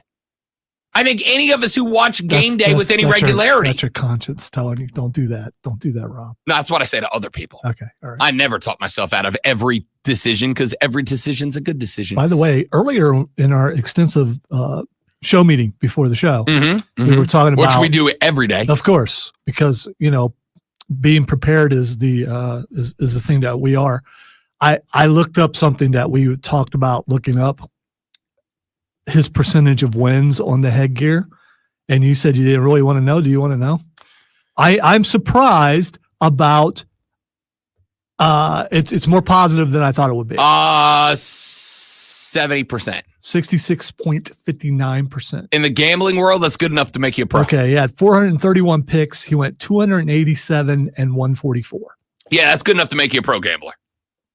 Not a great one, but good enough to make you a pro. And maybe because of bias, and it seemed like a lot of times he picked against whatever team I was rooting for. So for like the very, very first one, I think he actually picked Ohio State more than any other team, I believe. I believe you are correct. I think there's going to be other factors in there. There's going to be factors that they were. But the thing about it is, you wait, even in later years before McAfee, when things were not nearly as entertaining for me and I just didn't tune in, I tuned in for the last 10 minutes because I wanted to see what their picks were and wanted to see who he would pick. Yeah. It became a staple on Saturdays before whatever game was coming on to see who he would choose. Over the past couple of years that I've been doing Bet for the Cycle, Saturdays noon to 4 on the BetMGM network, which starts at noon, like at the same time as the college football games do.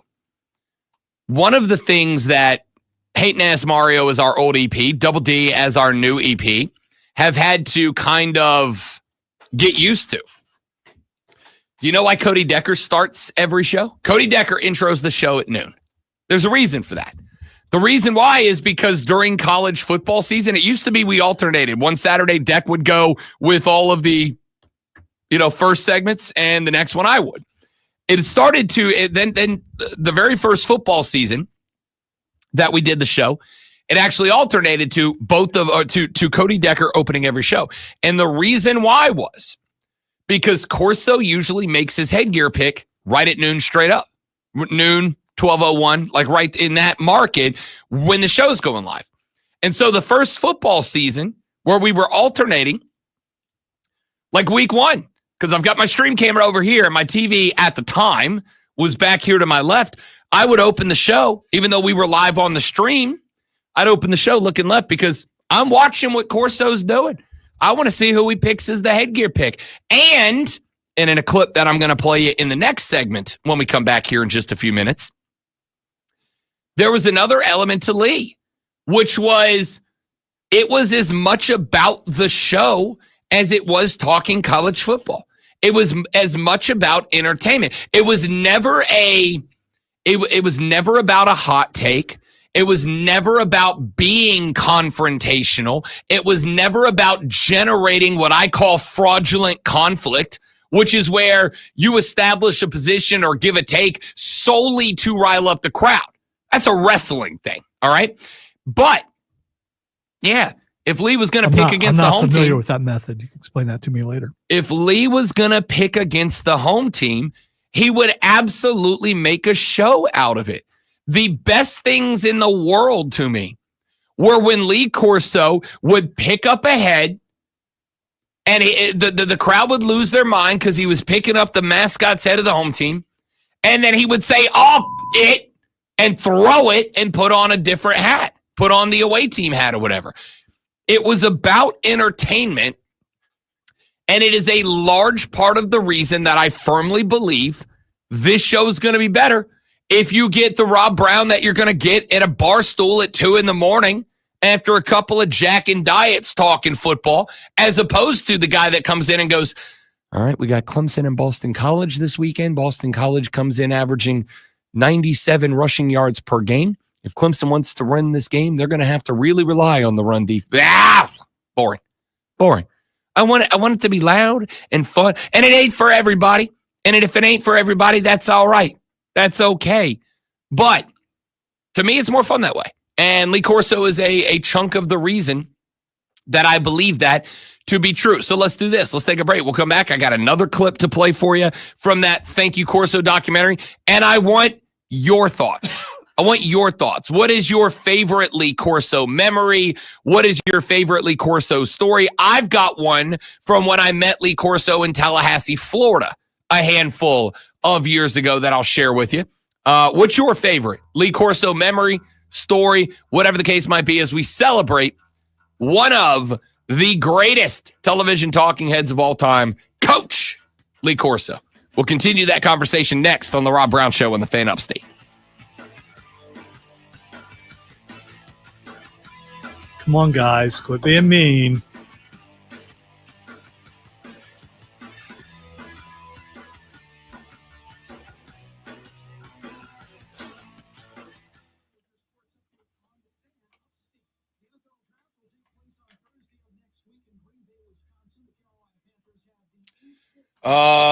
Lee Corso picked Oregon 21 times, Florida 22, LSU 25, Alabama 38, and Ohio State 45.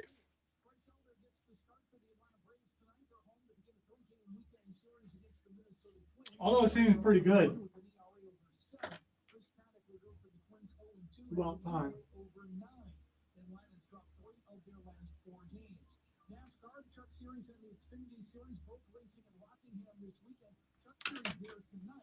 All right, guys, give me 30 seconds. We'll be right back and continue that conversation.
We're watching a thing from WWE where you can take a chair and hit a wrestler, and they have it set up as Logan Paul. A mannequin. Yeah, the wrestler I would want to hit with the chair the most is Carmelo. I'd want to hit Carmelo.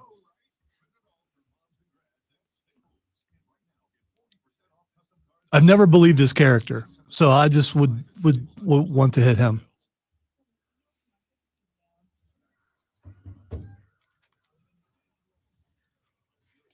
Plus, go Trick Williams.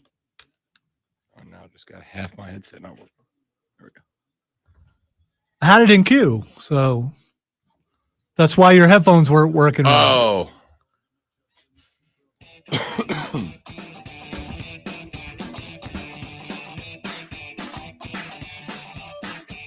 Leak 4 in a week.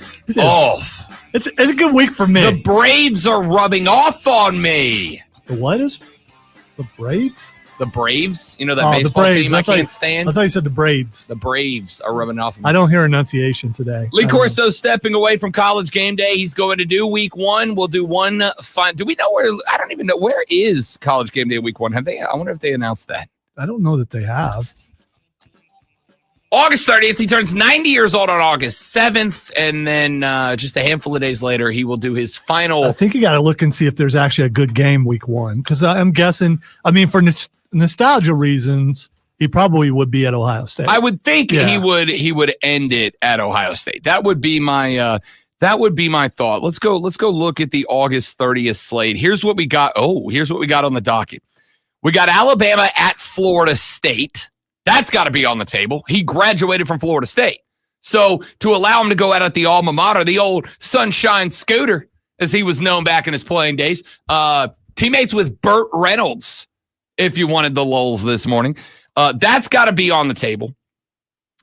LSU is here at Clemson to open up on the 30th. Clemson, by the way, right now, you can already gamble on that game. Clemson minus 2.5 against LSU. That's interesting. Wow. Yeah, over under 56.5, according to ESPN Bet. I would say LSU at Clemson. Alabama at Florida State's on the table. Oh, nope. Texas at Ohio State. There you go. I mean, Ohio State minus 3. Yeah, that's where he's going. I mean, where's it at? Is it at Texas? It's at Ohio State. Okay, yeah. That just makes the most sense because that's where he did the headgear first. I would say there's 2 games on the docket that make sense. Number 1 is Alabama at Florida State. Let him go out in the stadium where he played his college football. Or option 2 would be Ohio State. Let's see. Texas says Colin Diesel said yesterday it'll either be Ohio State versus Texas or Clemson versus LSU. It's not going to be Clemson LSU. All right, he's not coming here for that. I mean, that's just that's just playing to the audience. They are correct in that there are only 2, but the other one is Alabama at Florida State. He is a Florida Stater. He went there. Now he never made Florida State like part of his personality as a television broadcaster. I mean, obviously, when he was at Florida State, he would talk about it or whatever, but it was never really like a part of the Lee Corso brand being a Florida Stater, which leads me to believe Ohio State. But I would say Alabama, Florida State, or Ohio State, Texas. Yeah, Ohio State, Texas in Columbus would be the other one. I'm looking down the rest of the schedule. There's a couple of other interesting games on the docket, but those are the big ones. Those are the ones that it could be. So I think there are 2. Alabama, Florida State, as he is an FSU alum, or Ohio State at the crib taking on Texas. And I'm more likely to say Texas at Ohio State, but we'll find out. However, I played you the first segment there. I want to play you the second clip. And again, this is from the Thank You Corso documentary that is on ESPN's YouTube channel. I think the best part is when Coach does the okey doke, where he grabs one head, gets ready to put it on, and then he chucks it to the side and grabs the other one. I'm going with sweet home Alabama. Anytime I'm watching and you don't know, what he's going to pick up, that's all pretty exciting. Penn State. Give him that. Does that mean you're going to go against your first love, Brutus?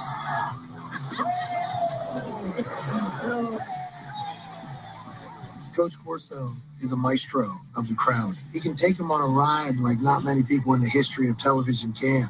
Corso with the duck. He's always got something ready for the people. And to see him come out as Ben Franklin was just absolutely incredible. I founded 10. This is my school. My best moment is when he picked Texas to win the national championship. Tonight, they shocked the entire universe. And all the other guys up there were totally against him. I'm going with Texas Longhorns. Hook up, Texas! And then we won. And I've praised Coach for that ever since. There's time with Bill Murray. We're at Death Valley at Florida State. And he comes up, Chief Osceola, and he's dancing. And Bill Murray sees that. And he picked Clemson, and he picks him up. It's a takedown. WWE style. It's chaos everywhere. somebody that tried to copy that would be silly. There's only one person who can do that, the Corso. It's such a legacy, man. It is. And I don't think that last take is incorrect. I have told many a young broadcaster over the years that I have done this, that if you want to get ahead in this game, there are two requirements. The first requirement is do not come into this game with the mentality of, I want to be rich and famous and a great broadcaster, right? It's not about you. Never has been. If you're in front of a mic, if you're in front of a camera, it is about the people that are watching it or that are listening to it. This show has never been. I'll pull the curtain back and just be Rob Brown with you for a second. No, you can't do that. Metaphorical curtain. And be Rob Brown with you for just a second. All the times I come in here and pat myself on the back and say I know ball and all that, like I'm just having a good time, okay? As I've said to Lon so many times, and it's the most sincere thing I'll say, I don't believe in myself all that much. I significantly lack self-confidence. It's been a problem my entire life. To me, it's just about having fun because I want to have fun. And the reason I want to have fun is because I believe if I am having fun, it's more likely that you're going to have fun. And at the end of the day, this show is not about me. And it's not about Zoe. And it's not about the radio station. It's about you. This is why once or twice a week, I ask you the question, what do y'all want to get to? What do you want to talk about? This is why I insist that we have a text line. Why I insist that I do not, just so we're clear, I don't want to be on Twitter anymore. I'm not having a good time. However, stinking globalists. I'm not having a good time on Twitter. But I do want to keep it a buck with you guys. I keep Twitter for the show. I keep Twitter for you. I don't want to be on Facebook anymore. But I keep it open for the show, for you. I don't want to be on Instagram anymore. But I keep it open for the show, for you. Because to me, that constant back and forth interaction, to me, is what makes this show stand out. I've never claimed to be the most interactive show. I've never claimed to be blah, blah, blah, blah, blah, blah. I don't feel like I need to. It's as much your show as it is mine. And the show only works if it's about y'all. Yeah, I talk a big game and we have fun, whatever. The show is about y'all. It always has been. And to me, Corso doing all those Corso things, like when he showed up at Penn, Penn dressed as Ben Franklin and did a whole show reading edicts as one of the nation's founding fathers. Incredible. The headgear picks were never about Lee Corso. They were about the people he was doing them in front of. Whether he was picking the away team and riling up the fan base or picking the home team and getting them crazy. It's great. I believe that the great broadcasters, it's not about them. It's about the people that are watching or listening to them. And the second thing that I tell every young broadcaster that I speak to that is trying to break into this game, whether it's a kid getting his podcast off the ground, recording it into an Xbox headset plugged into a computer, or I'm speaking to freshman broadcasting classes. I tell every one of them, if you're reporting the news, report the news. But if you are not reporting the news, if you are broadcasting, be you, man. Be you, have a good time, be yourself. Because fraudulent personality is obvious. Fraudulent personality is obvious. Whether you are being a hot take artist, and while there are big-time hot take artists that ultimately get paid, you know exactly who I'm talking about. In my opinion and my experience, the overwhelming majority of people who fraudulently craft, create, and give hot takes, they don't get anywhere because we gravitate towards people who are genuine. I met Lee Corso early in my broadcasting career Game day was at a Florida State game in Tallahassee. And I met Lee Corso at that game. I got an opportunity to head on over earlier. I knew a friend from college who was working for ESPN. And he got me behind the scenes at College Game Day. And I had nothing like fancy, but just I got to go to the set a few minutes before the show started, and I got to meet Kirk and Corso and all these guys. And obviously Corso was in rare form because, again, he's a Florida State guy. And so before the game started, I got to meet Lee Corso. I brought a book to get him to sign because I've just always been a Corso guy. And I walked up and I asked him to sign the book. And he sat there and this was 12 minutes before game day started.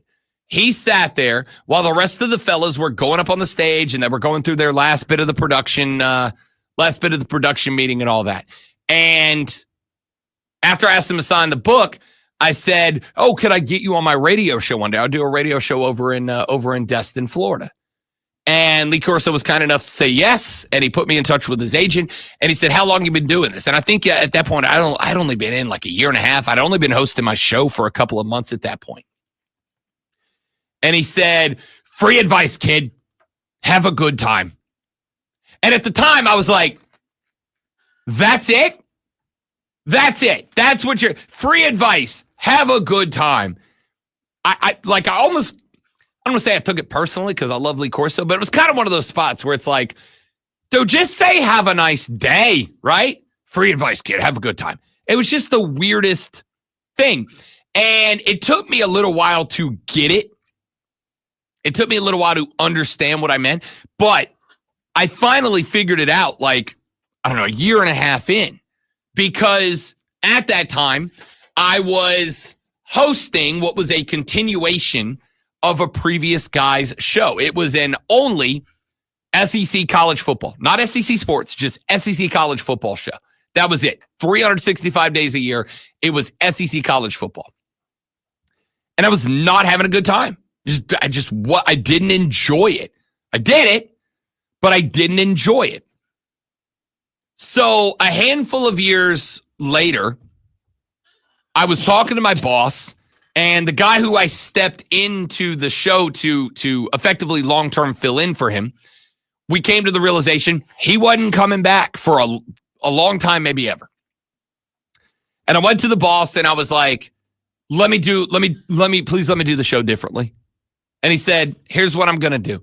I'm not going to let this show be done differently because this show has been on the air for a very long time. It's been very successful. But here's what I am going to do. I'm going to give you the show after that. That show ended at 7. I'm going to give you a show from, I think my first show was 7 to 10 p.m. Said, I'm going to give you a show 7 to 10 p.m. And I want you to do your show, whatever you want to do, 7 to 10 p.m. I want you to do that show however you think is best. And I want you to show me that show would work here. And if you show me in a 7 to 10 slot that show will work here, I will move you up into 4 to 7 or the afternoon drive. And I said, bet, done. So I went to 7 to 10, and this was probably a year and a half after I met Lee Corso. And I started that show. And the first couple of days of that show were just an extension to the previous show, except instead of only talking SEC college football, we talked all the sports, talked NBA, talked NFL, talked baseball, whatever. But I talked about it the same way. So that guy would come in, and he had a thick Mississippi accent. We lived on the Gulf of Mexico. He'd come in and he'd say, all right, Alabama, they made an announcement today that they're changing the shade of cream on their helmets. They're going to drop it by 2 shades, y'all. Let's do 1 hour on that. This is Southern Sports Tonight. That was the name of the show, Southern Sports Tonight. And I came in, and my afternoon show, my evening show, which I affectionately entitled Rob After Dark, because it was the whole concept was, for sure. It was Rob After Dark. And I came in the first couple of weeks of that show, it was very, all right, guys, thanks for tuning in. This is Rob Brown. It's Rob After Dark. We got New Orleans Saints taking on the Tennessee Titans this week. Tennessee's coming in, and that was it. And then I got told by somebody that I was very close to that you sound miserable on the radio. You sound miserable doing that show, dude. Because I would leave that show And almost nightly, and again, I was also like 22 years old, I would leave that show and I'd go to the bar called KJ's on the Destin Harbor. I'd go there every night. It was right across the street from the radio station. And I would go there because any given night it was dollar beers. And I would go there and I'd have 3-4 beers and then I'd go home. And there was a guy who worked security there who listened to the show every night. And he came up to me one day and he's like, "You sound miserable." He's like, "You come in here after the show and you're like loud." And I jumped on stage with a band and played guitar and like, it was just a ball every night. And he goes, "Why don't you just do that? That's way more, you're more fun." And that was around the time that it clicked what Lee Corso said. Free advice, kid. Have a good time. That I was like, that's what he meant. He wasn't talking about me like have a good time today or have a good time in life. He was talking about when you do this, have a good time. And so the next day I was like, you know what? Bleep it. And I went in and you got more of this version of Rob Brown. We started having a lot more fun. We were a little bit more active, whatever. And about 2 weeks after that, I've told the story before about how my most successful show ever was that time slot sponsored by Hooters. The Rob Brown, it turned into Rob After Dark, and then it went to the Hooters Sports Show with Rob Brown because the guy that owned it happened to be listening to him in his restaurant one night, and he heard me talking, and I was a much more gruff, masculine version of myself back in the day. But I was talking about how nothing like now. I mean, no. Okay. No gruff here. I don't even remember what I was talking about, but I was talking about like some celebrity being a smoke show or something. And he heard it and he loved it. And he called my boss the next day and it became the Hooters Sports Show. And I got paid a lot of money to host that show. And 2 days a week, I would drive and do my show live from Hooters and he would hook me up with a Hooters girl. Metaphorically speaking. Wait. Metaphorically speaking. Yeah. Okay. But that was it, honestly. Like that was when the show only took off. Metaphorical?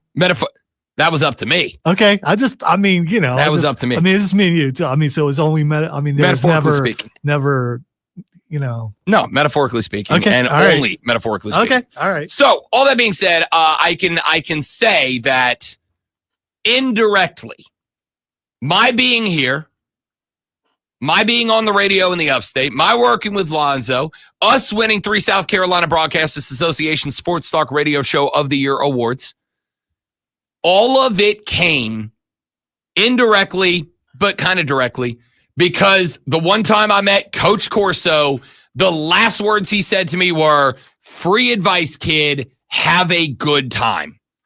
And I again, took me a little while to get it, but then I got it, and now here we are. So, love the guy, man. Lovely Corso. And I will tell you there's a part of me, great one, that thinks I might take off from Bet for the Cycle on August 30th so I can watch every second of that show. I might take off the host show so I'm available for the last 3 minutes of it that day. We'll see. All right. That's going to do it for hour number 2. When we come back in hour number 3, we'll get into some Braves ball. They are back in action against the Twins today. NHL playoff field is set and NBA playing games tonight and a whole lot more when Rob and Lonzo return after Lonzo just seduces you, metaphorically, maybe, with his sports flash. It's the right time of the night or the morning. I mean, The sun is up. It's morning. Yesterday on the any time of the day is all I'm saying. Yesterday on the Pat McAfee show, former Jets quarterback Aaron Rodgers said the team had him fly on his own dime to a meeting in order to cut him within minutes. Rodgers also said he's had conversations with the Steelers, Giants, and Vikings during his free agency, but said he's prioritizing his personal life and is no rush to make a decision. Nailed the prioritizing, by the way. The Memphis Grizzlies have listed Ja Morant as a game-time decision for tonight's elimination game with a right ankle sprain suffered in Tuesday's loss to Golden State. ESPN reported Morant has significant swelling in the ankle and did not practice yesterday for Memphis. South Carolina Gamecocks baseball team won their first SEC game dating back to April 4th with a 3-2 home win over Ole Miss yesterday. Brandon Stone hurled a complete game, striking out 4 and walking none against 31 batters. Hour number 3 of the Rob Brown Show coming up.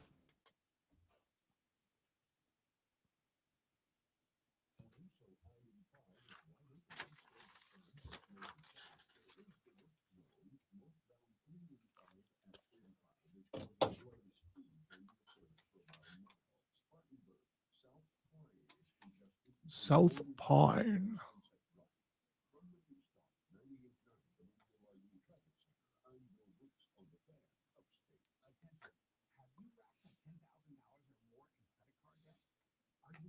getting by making minimum payments. With credit card debt reaching all-time highs, National Debt Relief is notifying consumers about significant debt relief options currently being made available to help those with overwhelming credit card debt. These options may reduce a large portion of credit card debt for those who qualify. You don't need to declare bankruptcy or take out a consolidation loan, and you may only have to pay back a fraction of what you owe, even if you have bad credit. National Debt Relief has already reduced the credit card debt for more than 550,000 consumers, so don't wait. If you owe $10, $20, or even $100,000 in credit card debt, you can now take advantage of this financial debt relief as the cost of living continues to skyrocket. To check what debt reduction you may qualify for, call 800-822-6611. That's 800-822-6611. Again, that's 800-822-6611. PHC Weight Loss is growing and hiring. We are looking for a sales consultant, administrative inventory specialist, and health and wellness coaches. If you thrive in a high-energy environment and love making a difference, call us at 864-644-1900. 864-644-1900. Now at Verizon, we have some big news for your peace of mind. For all our customers, existing and new, we're locking in low prices for 3 years, guaranteed, on my plan and my home. That's future you peace of mind. And everyone can save on a brand new phone on my plan when you trade in any phone from one of our top brands. That's new phone peace of mind.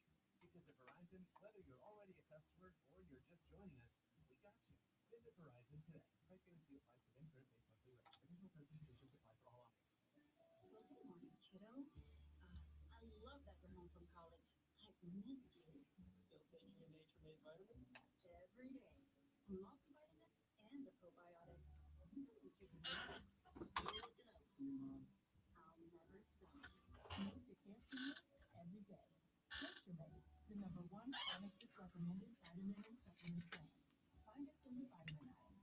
Based on a survey of pharmacists who recommend branded vitamins and supplements. Upstate. WORD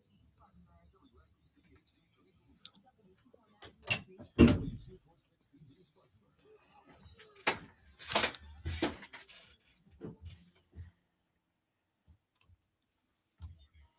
an official Rob Brown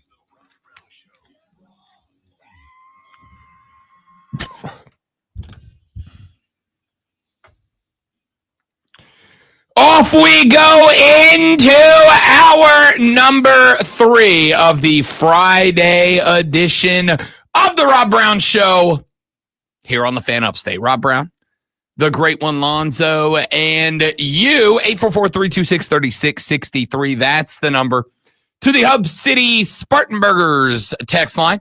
You can shoot a text to that number or call that number and jump on the air with us. A couple of texts that you guys have sent in so far. Texas said, Colin Diesel said yesterday, Lee Corso's last game will either be Ohio State versus Texas or Clemson versus LSU. Those are the only two options. I disagree. I do agree with Texas, Ohio State in Columbus, as obviously that was the first place that Lee Corso put on the headgear. It would be fortuitous for it to also be the last. The other option, however, I think is Alabama at Florida State. Obviously, Lee Corso played his college football at Florida State, and obviously has a long history with Alabama as many times as that school has been on College Game Day. That would be the other option, but I do think that, number one, I assume they're probably going to let Lee pick which one of those two schools he wants to go to, and if I had to guess, it'd be Texas, Ohio State, and I would go so far as to say he's going to end it with Brutus, right? He started it with Brutus, the horse chestnut. He's probably going to end it with Brutus, the horse chestnut. Texas said, Rob, do we get handshake hugs if we meet Rob and Lonzo in person? You get a handshake hug from me. You get an actual hug from Lonzo if you meet him. Don't ask. Just go in for the real deal, brothers hug. By the way, don't do that. Straight in, arms out, and just wrap him up. It makes him feel like $1 million. I've seen him beam like a bride on the wedding day just from a good hug from a random listener. I will pancake you. Don't even introduce I don't know yourself. if you know what that means. Basically, I'll suplex you. So don't do that. Just get in there nice I may and not tight. be able to get back up after I do it, but it will be worth it. Wrap him up like a friend you haven't seen since your high school graduation. He is going to be, he becomes radiant in the presence of a good hug. Listen, if you come in for that, you're going to have to deal with my people. My people don't allow touching. Kevin texts the show, said, I need to know, is my head playing games with me now? Does it now say the Rod Brown Show? There is one liner that pretty much does say the Rod Brown Show. And we're guessing. We don't know for sure if that was done on purpose or not. No, we have no idea. But I do know, my understanding is our voice guy is blind. So he couldn't accidentally look at it and think the D was a B. Correct. We also know our so someone may have put that in there on purpose. That's all. We also know our boss likes a good rib every now and then. Likes a good gimmick, a good joke, a good prank every now and then. So maybe. Texter said, Rob, how do you eat corn? LOL, just kidding. I know exactly who texted that, and I know why. Uh-oh. We're going to get another pretentious, here's how you do things with food, aren't we? Yep. Friend of the show, colleague in arms, comrade and brother Alex Guest revealed a couple of weeks ago that his wife consumes her cereal by putting a spoonful of cereal dry into her mouth hole and then picking up a glass of milk and drinking it, and then combining the milk and cereal in her mouth at the same time, which I described as then and describe as now psychopathic behavior. I got a text yesterday from Alex Guest who said he and his wife were having another food debate. Great one. The question I got was, hot debate at dinner in our household. When eating an ear of corn, do you eat a row across the corn or eat around the ear, revolving style in one spot, and then move down the corn like a typewriter? Oh, so you're moving your teeth and just moving the corn. Do you go as opposed to going side by side to side down the cob of corn, or do you like spin it and eat a piece and then spin it around like over the top like a drum roller? I will say, as someone who tries to be as efficient as possible, I go side to side like a typewriter. I've seen other, like my granddaughter, she does the other method where you just go around, and I don't want to miss any corn. So if I'm going straight across, I'm probably not going to miss. And then I'm going to look to see if I missed any corn and go back and take care of that kernel or two and then head on to the next part. The answer is side to side. The answer side to side. I responded when I got that text from our dear friend Alex Guest, and I quote, "What in the that is further psychopathic behavior. You eat a row straight, you rotate, and you repeat." He responded by saying he's the guy who eats it. And then he sent me a picture of his half-eaten corn cob, and I hate it. Well, I don't like that. That's not right. That's unnatural. Right. It's an abomination. Yeah, that's kind of weird, dude. It's not kind of weird. It is definitively weird. It's you and I on the same page on a lot of things, especially food takes, but this one that's not natural. Alex, all you need to know is that you have put Zoe and I on the same side of a food conversation. That never happens. As a father of children, I don't recall ever going, "Okay, kids, here's how you eat corn." I think you just naturally know. You just pick it up and you know how to eat it. Yes. You know, I know we've had this conversation. There are just some things that are innate knowledge that it's instinct. You're born with it. The one we always rely on, and I know that, and I apologize that this cuts out half the listening audience, but the one that we lean on is, as a bro, your pops, grandpops, uncles, whatever, none of them ever instruct you on proper urinal etiquette. It's just an instinct. You know how You know how like birds know how to repeatedly and every year migrate from one place to the next, and we don't know how they do it, right? Like they leave one place in the north and they fly to their same spot on the same beach in the winter, and then when spring rolls around, they fly back to the north and they go to the same spot and the same spot every year in the spring. And science does not know yet how they know to do that. It's instinct. They just know how to do it, right? It's that. No one ever said to me, here's how you eat corn on the cob. Now, granted, I'm sure a lot of it has to do with we watched the previous generation and that's how they did it. And they watched the previous generation and how they did it. And they watched the previous generation and how they did it. I'm sure some of it is just picked up habitually from watching the previous generation do it. But who in the blue hell did you watch eat corn by inefficiently taking a bite, spin, take a bite, spin, take a bite, spin, just go long ways, just long ways, and then rotate 1 degree up and then go back the other way. Alex Guest, you are having to spin the corn 700 times more than I have to spin the corn. You understand that? Yeah, it's a lot more effort. You know, I'm usually pro Alex in almost everything, but this, I just cannot. I can't get behind this. It just doesn't make sense in my head. Zero. And I listen. This is one. You know how your taste changes as you grow up, right? Like I didn't like corn as a kid. Now I love corn. I could not stand corn growing up. Now, every time I go to the cookout, crawfish boil, I'm putting corn down in the boil every time. I love corn now. I love corn on the cob now. I don't know why. Hated it as a kid. Love it now. So for years, never ate corn on the cob. Now that I'm in, the first time that I was like, you know, let me try corn on the cob again. Because I will go back and revisit foods that I don't like. Because my taste have changed dramatically. I didn't like beer the first time I had it. Now I'm a big fan, metaphorically and literally. When I got back into corn, I didn't have to. Nobody told me how to eat corn on the cob. I got the corn. I slathered it in butter, and then you just go from one side to the other, rotate one side to the other, rotate one side to the other. Alice, guess you have to rotate the corn 99 times. What are we doing here? What are we doing, man? Who in the world is eating their corn by rotating it over the top?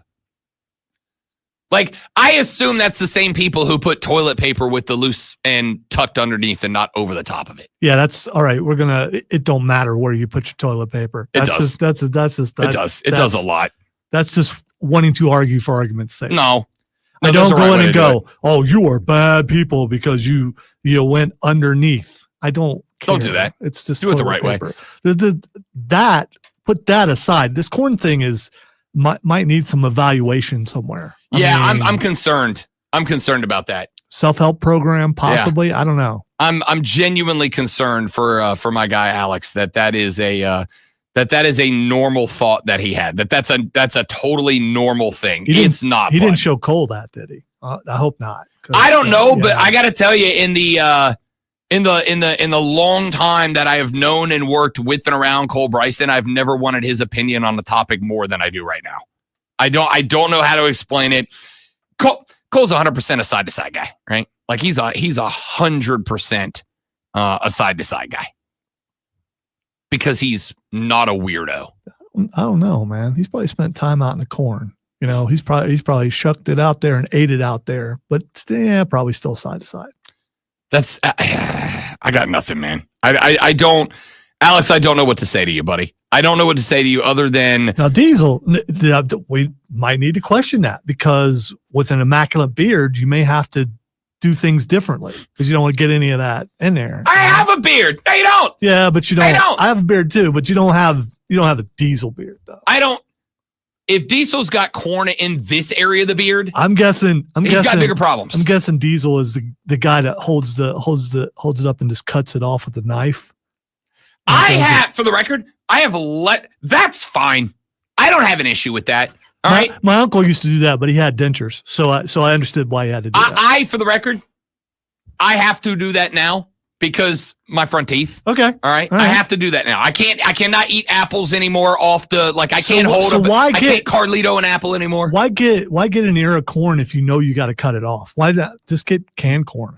No, because if I can throw that corn of cob on a barbecue grill or into a boil, like not like boil the corn. I mean, like throw it into like a crawfish boil, a shrimp boil, a low country boil, whatever. That is the best possible way to prepare corn. I will 100% go that direction before I get like a can of corn. All right, just fresh off the cob, shucking it myself. All right, like that's the play. But in what world? In what cutting it off the cob? Fine. Because if nothing else, takes you 20 seconds to cut it off the cob, and now I just got a pile of corn that's ready. And on top of that, I can spread the whatever I'm going to put on the corn: fresh melted butter, a little salt and pepper, maybe a little pop of the Old Bay on top of it. Mix it up in there. I can season it and make sure it's evenly distributed amongst my pile of corn. Efficiency's sake alone, you're rotating the corn over the top, you psychopath. What are we doing here? Come on, man. What? I don't know if I would have submitted that to public opinion. Yeah. I mean, you know. The fact that it says, I know I need help. Let me tell some other people and maybe they'll get me help. Yeah. The fact that even like once registered in your brain, you've seen other people eat corn. No one does it that way.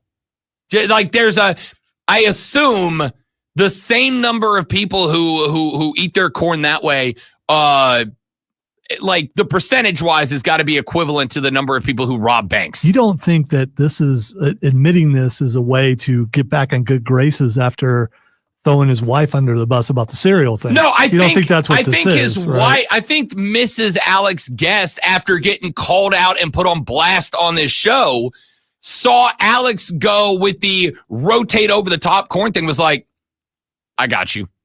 I'll get you back. I'll make you the butt of the joke. All right. And she was right. Here's the question. Which one's weirder between the two? The cereal thing. By a million. A million. The cereal thing still makes sense to me. I wouldn't do it, but it makes sense. No. I think the corn thing's weirder. No, the cereal thing is still. I'm going to go with the corn thing is a little bit weirder. Not a chance. The cereal thing is beyond weird. All right, we got to run to a break. When we come back here in just a minute from right now, we told you about it yesterday. The news broke late overnight Wednesday, got confirmed on Thursday. Didn't really get a chance to spend too much time on it yesterday, but we will when we come back. The NCAA has approved rule changes to combat players faking injuries. I said that in a real weird way. To fight players faking injuries. Good. And interestingly enough, it was the commissioner of the conference that I think took the most heat for this last year, that I also think was the trigger, the catalyst for this happening. We'll talk about that when we come back here in just a minute. Keep in mind, 1 hour from now, WrestleMania Night 2 with a bonus Fight Club. So stick around for that, you wrestling fans, as we get set for the showcase of the Immortals. All that coming up on the Rob Brown Show in the Fan Upstate. If I meet you guys, it'll be a high-end hug. Do not walk up and spontaneously and without consent hug Lonzo. It's a joke. Or do. It'd be hilarious. Hey, all I know is you may have a lawsuit coming your way, fella. You encourage abuse.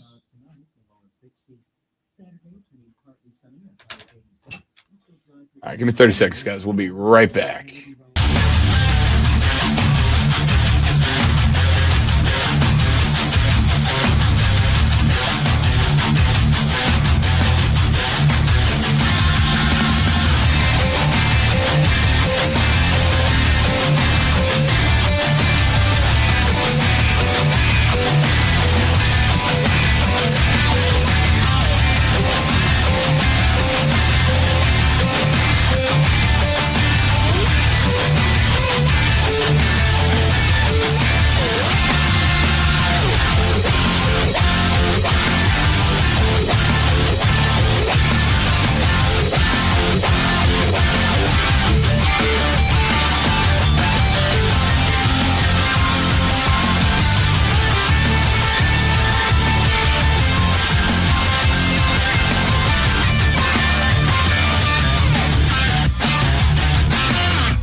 and I have figured out a cheat code, which is Courtney is good to let me do whatever I want to do if I will make her dinner on the Blackstone. So I get to cook on this killer grill and also be like, hey, babe, we're watching WrestleMania tonight. I'll make you Philly cheesesteaks on the griddle. There you go. So on Wednesday, the NCAA, in an effort to curb football players faking injuries in order to manipulate the clock, changed their rules. Under the new rule, if medical personnel enter the field to evaluate an injured player after the ball is spotted by the officiating crew for the next play, that player's team will be charged a timeout. If the team does not have any timeouts remaining, a 5-yard delay of game penalty and whatever clock rules come into play would be assessed against that team. The proposal to adjust the injury timeout rule resulted from teams faking injuries to stop their opponent's momentum or avoid using an allotted timeout. We saw this happen many, many times over the past couple of years. Team A is in the shotgun. They're going with the hurry up. They're going with the hustle up offense. They're bang, bang, bang, bang, dinking and dunking down the field. And then all of a sudden, defensive end goes, been shot, and just collapses to the ground randomly. Or you see coaches start pointing at a guy, and all of a sudden that DB suddenly's got a cramp. And the trainers come out, and they take their time around. And of course, as this is all happening, the defense is going over the sideline, getting water, getting wind, making substitutions, yada, whatever the case is, over on the sideline. It has been an issue for a couple of years now. Some teams have gotten to the point where it's kind of part of their game plan, right? I'm a Lane Kiffin fan, but the Ole Miss Rebels have been wildly guilty of this. Arkansas has been wildly guilty of this. Alabama has not been like as egregious about it, but there has been conversation that Alabama over the last couple of years has been somewhat guilty of this. My response to all of it is good. Like, in what world have we ever accepted it? It's not cheating, right? Like, it's not cheating, but it is, I guess, for lack of a better word, fraudulent activity. It's fraudulent. You're not hurt. You're just gassed. Your defense is gassed. All right. Figure it out. Use your timeout. Come up with a sack. Get a tackle, do something about it. I don't know why this has been something that took this long. Again, the fact that we have been talking about this and complaining about this for a few years now. And we just got around to the fix. I'm glad we did. And I don't like to be the guy that goes, oh, you fixed it, but you should have done it years. But yeah, that. Like, this should have been something that happened a couple of years back. I'm glad it got done. I'm glad it happened. I'm not, because again, I don't love cliches. One of the cliches over the years that I have headbutted people about, metaphorically speaking, is the spirit of the game. The spirit of the game. Because I think for a very long time, people have utilized the concept of the spirit of the game as a way to make an argument for or against something that, again, they just don't like. It is pretty impressive the number of arguments that have happened in this and other worlds that are predicated solely on, yeah, I don't like that thing, and therefore I don't think that thing should be allowed. Or I really do like that thing, and I think that thing should be allowed, without good, solid, universal justification. This happens in politics all the time. Somebody goes, that should be illegal. Why? Well, it's not what the founders intended. All right, but do we have an argument for it? This is why we have a legislative system. This is why we have a judicial system. It happens all the time in business. I have worked with managers before that have said, do this or don't do that. And their justification is, That's what I like. I told you earlier about the old show that I used to host. And I had to do when I got my first drive time gig because the old host went away for a while. And I went in and the boss goes, do the show this way.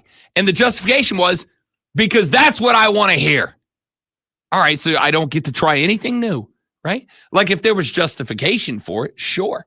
If there's data evidence backing it up, sure. But like, I don't like it. In this case, I'm 100% going to go with the spirit of the game argument. The whole concept of manipulating concern about athlete health, well-being, and safety, that's a problem. Now, what I will say this, under the new rule, if medical personnel enter the field to evaluate an injured player after the ball is spotted by the officiating crew for the next play, that player's team will be charged a timeout. There are injuries where a player will get up and try to walk it off, right? There are injuries where a guy maybe like his ankle rolls over and he hops up and he tries to see if he can put the weight on it or whatever. You will now just have to coach your kid. Listen, if you are hurt, even if it's minor, do not get up because refs are going to call a play dead, grab the ball, spin it over to the field judge, and he's going to spot it. And if you get up and you try to work that ankle off, if you get up and try to walk that hit off or try to get your breath back or whatever, and they spot the ball, you're going to cost us a timeout or a delay of game. We can't have that. So I do think you will have to coach your kids. If you are banged up, if you lose your breath, if your ankle rolls over, whatever, just stay down. Just stay down. There's going to have to be some level of dropping the pride of rubbing some dirt on it and moving on. Man, if you think you're dinged up, go down. We got backups. We'll send one in for the play. You come to the sideline, work that ankle out, catch your breath, use the oxygen mask, whatever you need to do. Come to the sideline, get yourself sorted, and then if you're ready to go, we'll stick you back in there. But I'd rather that than have a defense fake an injury, take advantage of our care and concern of the health and well-being of college football players in order to manipulate the game. I do have a problem with that. So I think this was a long time coming. I think this was something that is unfortunately necessary, but necessary nonetheless. I think this is a good thing. And I think it is a good thing for the game of football so that, because again, how many times have I said it's going back to the ABS thing with baseball? A game should be decided based on the athletic successes or failures of the people playing it and nothing else. The people coaching it and nothing else. You should win a football game because your defense was able to stop the offense. You should win a football game because your offense was able to outperform a defense. You should win a football game because your coach was able to come up with tactical schemes and tinker with them in game better than the guy wearing the headset on the other sideline. That's it. That should be all that determines the outcome. If your offense commits a foul, they should be punished for that foul, and that's part of the game. Not they're punished for a foul because the referee's bad at his job.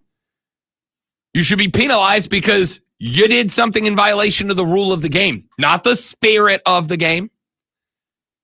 Kind of goes to the baseball thing with the concept of how many of y'all have made the argument, well, Rob, if you go with ABS, that's the end of catchers framing pitches. Oh, you mean that thing where catchers try to trick the umpires into making a bad call?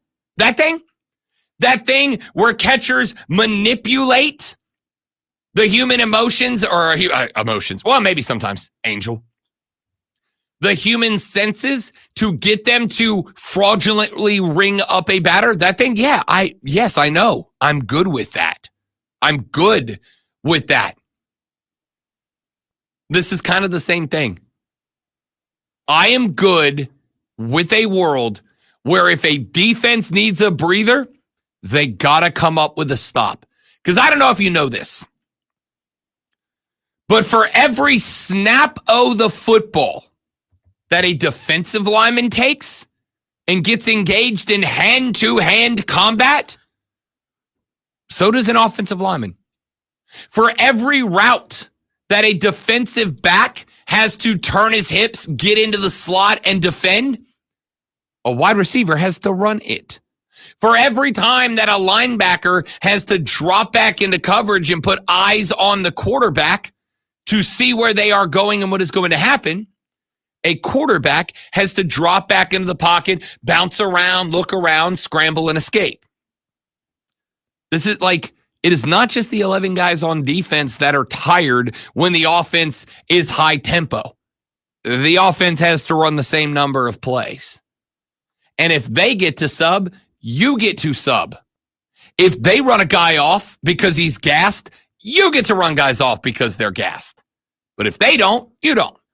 And if they don't, it means their guys are running. I'll tell you what I am going to say. You know who just became way more important to a college football program? Your conditioning coach. Your coach that has you in the offseason running 10 million wind sprints so that when it is the fourth quarter in week 11 and the playoffs are on the line and you're up 3 and their offense has the ball and their offense is dink, dunk, dink, dunk, dink, dunk out of the shotgun, chip it away at the field position. Your guys aren't gassed. Your guys have some kerosene left. They got some diesel in the tank left to keep playing good, solid defense and get the stop to get off the field.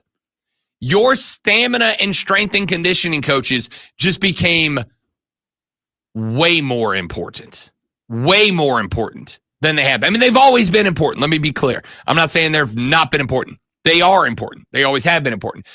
But they just gained and increased relevance in the college football landscape. Without a doubt, man.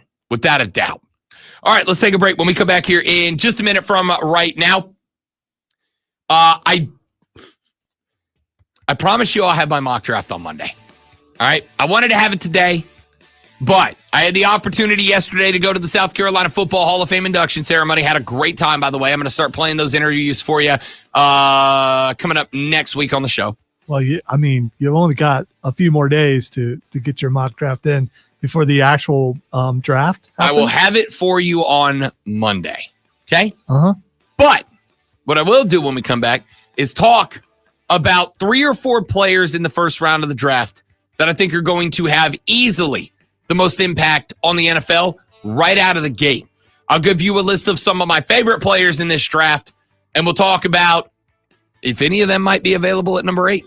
That's coming up next. We got Bonus Fight Club at 9:20. The Rob Brown Show rolls on. It's the Fan Upstate.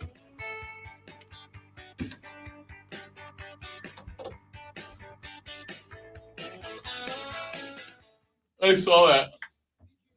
The golf course. Did you see this thing I sent you before that, though? I sent you like 2 things. Ooh. Wait, what is it? Dr. Brett Baker, DMD, gets it. She gets it. I also sent you something before that, too. I also saw the Johnson. I was going to say that you might be interested in. I don't know. Who makes that?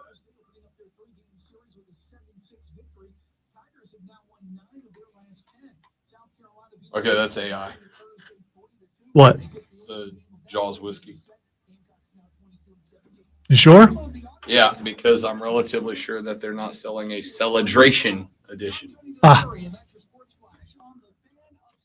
Also, if you zoom in, you can see spots where like the liquid has holes in it and stuff. However, if anybody makes a Jaws shark bottle, I'm buying it. I love Jaws. Most terrifying movie I've ever watched.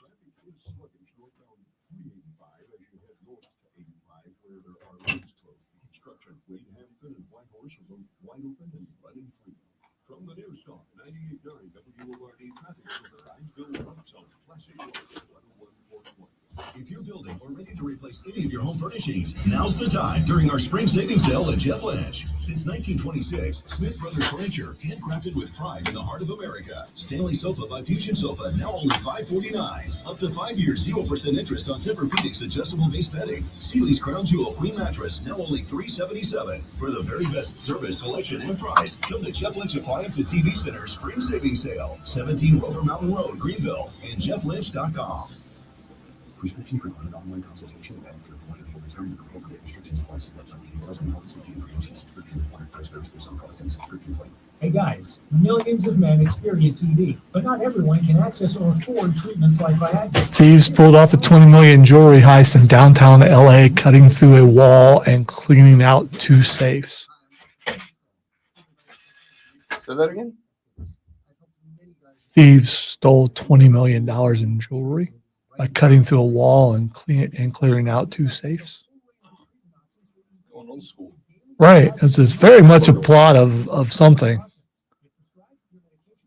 You see these things in movies and you never see them actually work in real life. Apparently it did.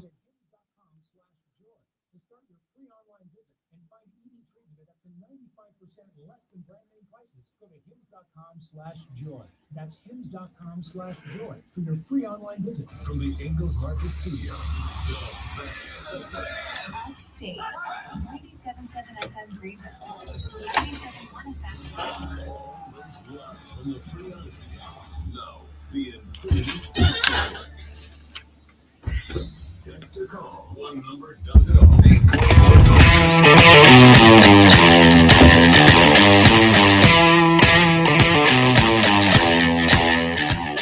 Less than a week away from NFL Christmas. It is the NFL Draft. Round number 1 next Thursday. Of course, the Carolina Panthers on the clock at selection number 8. Earlier this week, I told you that one of the best possible outcomes for the Carolina Panthers, in my opinion, one of the best possible outcomes would be that Mel Kiper Jr. is correct and that Shedeur Sanders is passed on by a bunch of teams. Why? Because even though Shedeur Sanders has, and this is really interesting to me, I will start by saying I was skeptical of Shedeur Sanders as an NFL draft prospect like last year, going into this offseason. It is interesting to me watching the fall of Shedeur Sanders down the draft board, right? Because a month and a half ago, Shedeur Sanders was widely believed to be right with Cam Ward. And the belief was that there was no chance that Shedeur Sanders was making it past the New York Football Giants at pick number 3. And then over like the last, 3 weeks max, maybe 2 weeks, Shedeur Sanders has been tumbling down mock drafts. And it is the first time in a long time that I have actively started to question people. Because it is like, what is it after the, not just after the college football season concluded, but like months after the college football season concluded, when all of you back in February and March had Shedeur Sanders as the second or third best player available in this draft. Now, all of a sudden, you all have him as the 12th or 13th player in the draft in terms of position playing. It is the first time that I think it is quite evident to me that a solid chunk of draft experts really just kind of quote each other.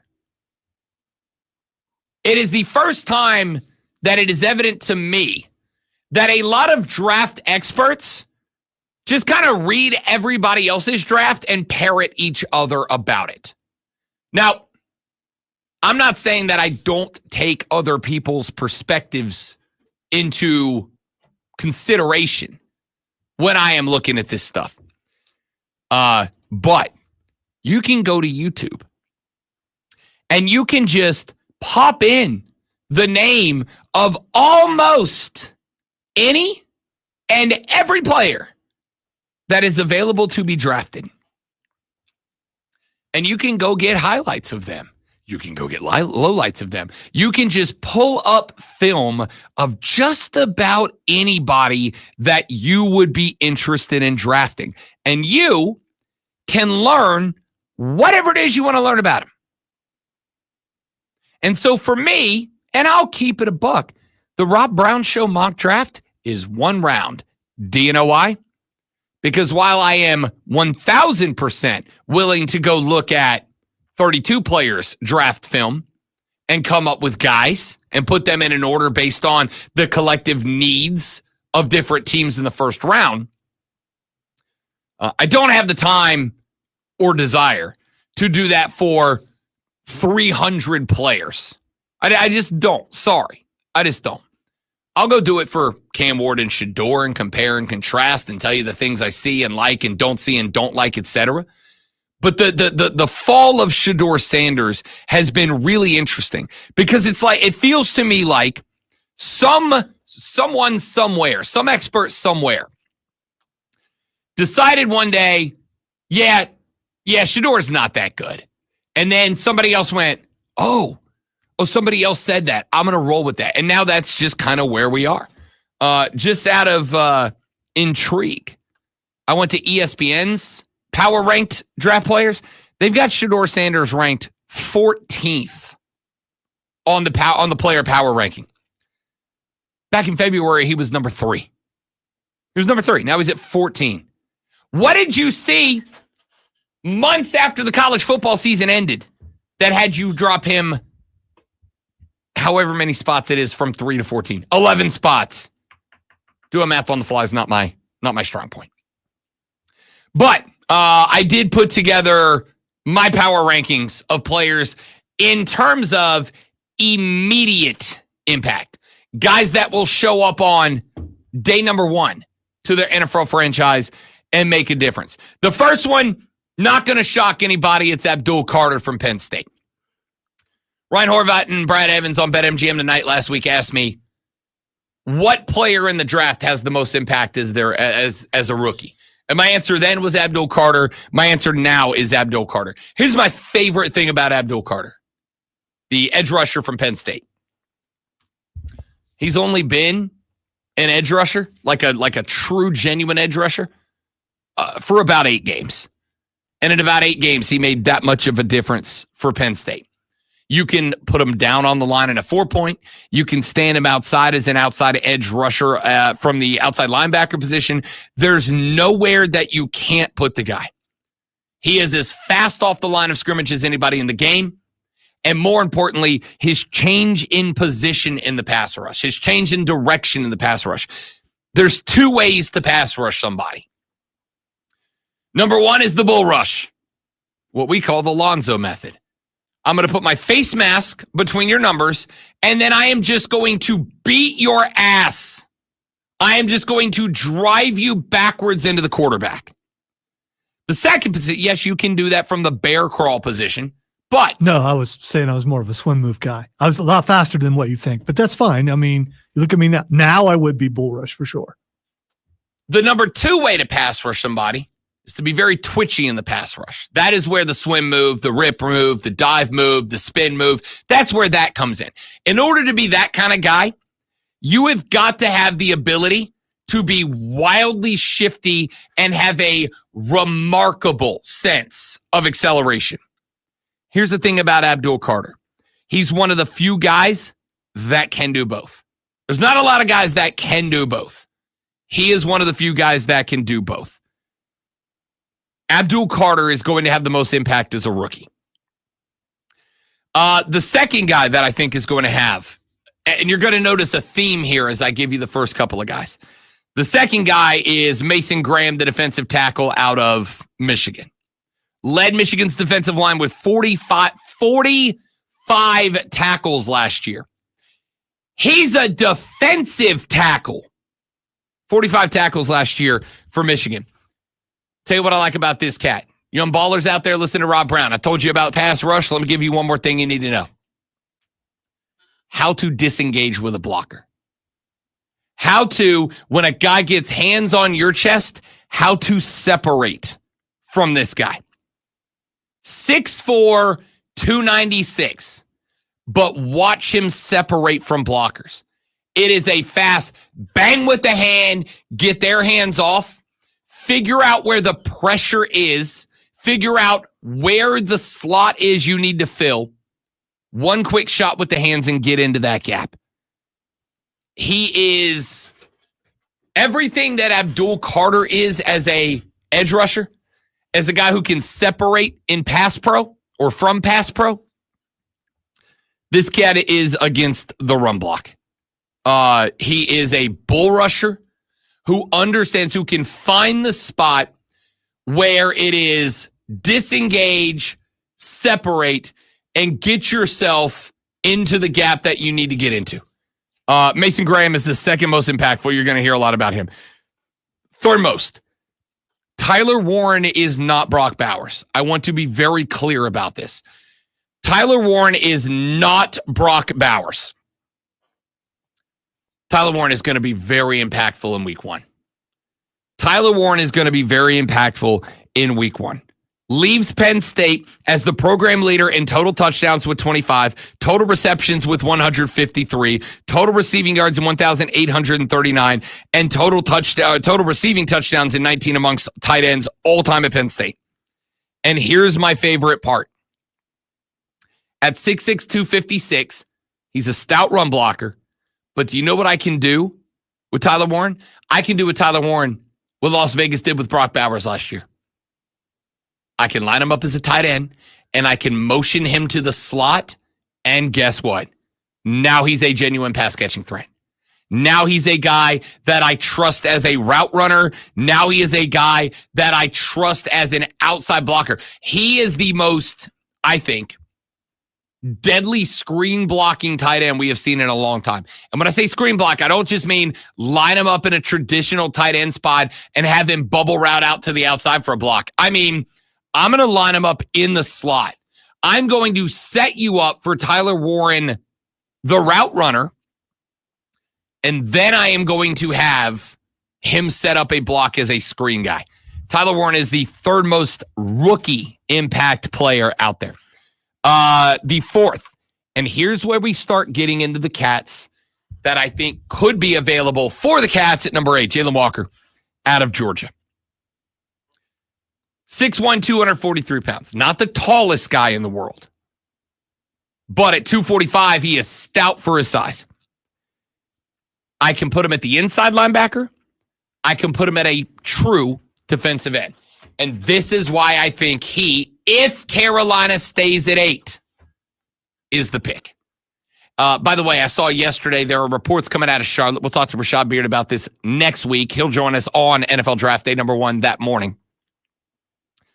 Reports coming out of Charlotte, North Carolina, that Jalen Walker is the pick for Carolina if they make a pick at number 8. And it is because he is that hybrid guy. Here's what I like about him at 6'1". He can actually get under blocks. He's the type of dude that when an offensive tackle kicks back into pass pro, right? When a tackle kicks back into pass pro, that first step, left tackle is going to step back. One of the things that they are taught is you step back, you get the back straight and the arms up. Now, for a lot of defensive ends, it's going to be hard to accelerate off the ball at a rate that you are at the offensive tackle by the time that they have kicked the leg back, planted it, and established their base. The best pass rushers in the game are the pass rushers who can be at the offensive tackle's position when they get that kickback foot established. If they are already there, if they are already on you at that point, you find yourself in a good spot because you find yourself in a spot at that spot where I can now determine based on the offensive tackle's foot positioning, hand positioning, and positioning relative to the guard, where my gap is that I need to get to. Spin inside, bull rush through him, move to swim rip to the outside or the inside, whatever. When I get to that tackle, if I'm on him when that back foot kicks and plants, a good edge rusher is going to be able to look and go, okay, there's an inside rush lane because he kicked back past the guard, right? He and the offensive guard kicked. He's 8 inches behind the offensive guard. There's a gap there. Bang, I'm shooting to the inside. Hit him with that rip move to the inside. Hit him with that swim over the top. Or he kicked back and he stayed in line with the guard. They've made a wall, so my move is to the outside. Let my linebacker fill that gap if anybody comes there. Because they're not running in that spot. They've closed that spot. So if they are run, it's going to be across the outside of my face. And if they're not, the linebacker is responsible for that spot. Bang, swim move to the outside or whatever. Jalen Walker, with the exception of Abdul Carter, has probably the fastest acceleration off the snap of any edge rusher in this draft. So I can put him out as a true defensive end in a 4-3. But the beauty of Jalen Walker is that I can also line him up as an outside linebacker and with a 79-inch wingspan on the books.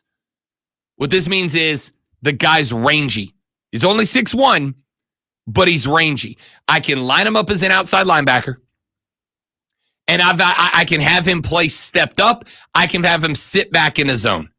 I think this kid's going to be a stud. And the reason I'll spend this much time talking about Jalen Walker is because I am becoming increasingly convinced that if he's available, if Shador's off the board, because I have said the only way I think Carolina's trading back is if they get a good haul for it. And if they're going to trade back for a good haul, it's only going to be because if Shador is on the board at 8, New Orleans is taking him at 9. There's enough smoke out of the Big Easy for me to believe that there is a fire. If Shador Sanders is available at 9, the Saints will take him, which means that if there's a team out there, like in LA, there is a rumor. I do not believe it, but there is a rumor that there are 2 teams that are interested potentially in trading back into the first round. That is to say, teams that have a pick 1 through 7 and then would be interested in giving up a haul to get back into the first round, maybe early, to pick up Shador Sanders. Again, I don't believe it. Shador Sanders is an athlete, but he needs polish. He's not worth giving up 3 first-round picks to go get him. He's not worried. He's not that yet. But if that is true, and if that's on the table, and New Orleans sees Shador at 9, they're taking him. So if Shador stays on the board till 8, Carolina's trading back.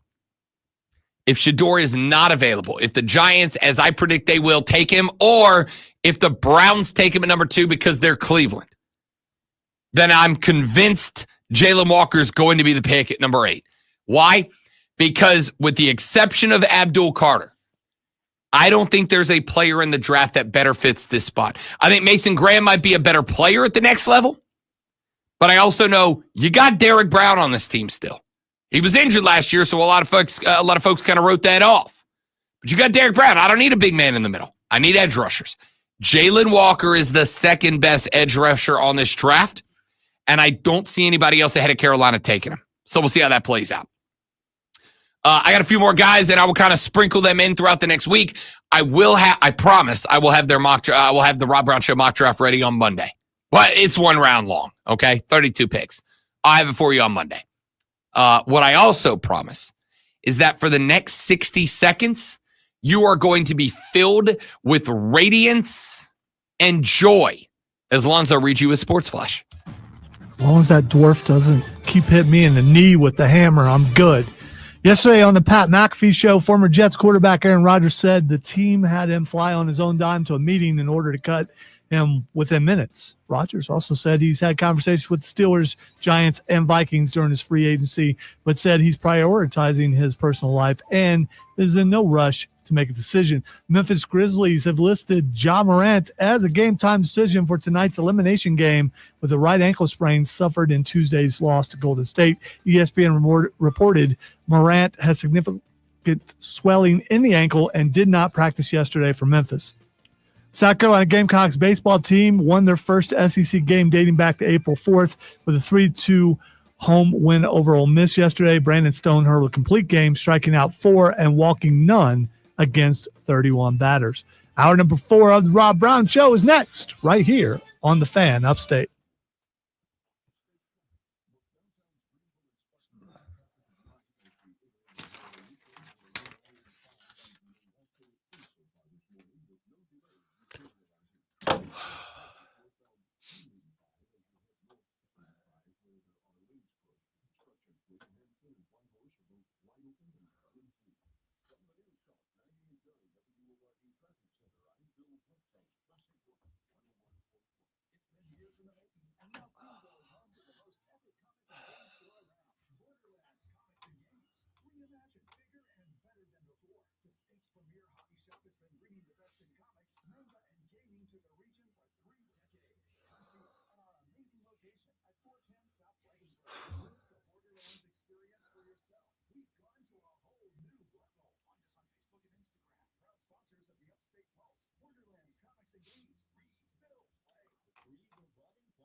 With unlimited same-day delivery through Target Circle 360. From Easter basket goodies to fresh clothes, getting everything the same day is easy. Open the Target app and bring the magic of the season to your door with unlimited same-day delivery through Target Circle 360. Visit target.com/circle or the Target app for more details. Subscription required. Same-day delivery is subject to terms. Applies to orders over $35. What up, fellow Gen Xers? Elizabeth Banks here. As the original latchkey kids, we took things into our own hands, like house keys and video game controllers. And now it's time for us to do it again, because the recommended age to get vaccinated against pneumococcal pneumonia has been lowered to 50 and older, even if you're healthy. We're at over 6 times greater risk compared to adults under 50. So go to vaxassist.com and schedule. Gen X, this is our shot. Sponsored by Pfizer. The Fan Upstate is putting you on the clock.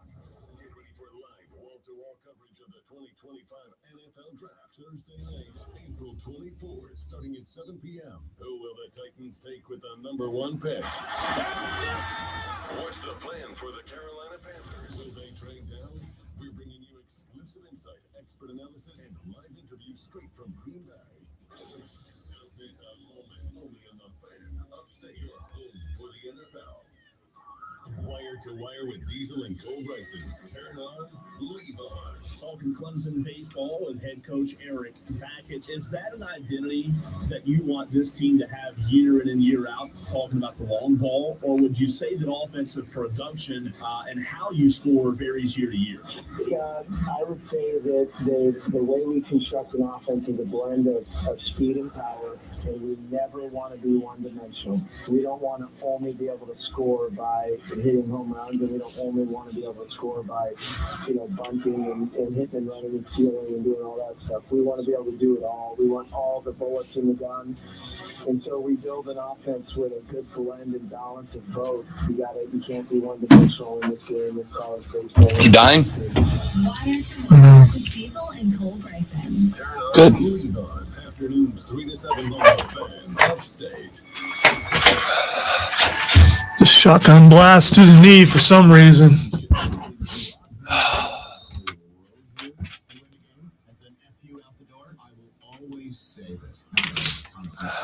Grown-ass men who are trying to win jobs and trying to prove a point, very prideful men are going to win. You cannot call off any of that. The Rich Eisen Show. Weekdays at noon on the Fan Upstate. 97.7 FM Greenville, 97.1 FM Spartanburg, and everywhere on the Odyssey app.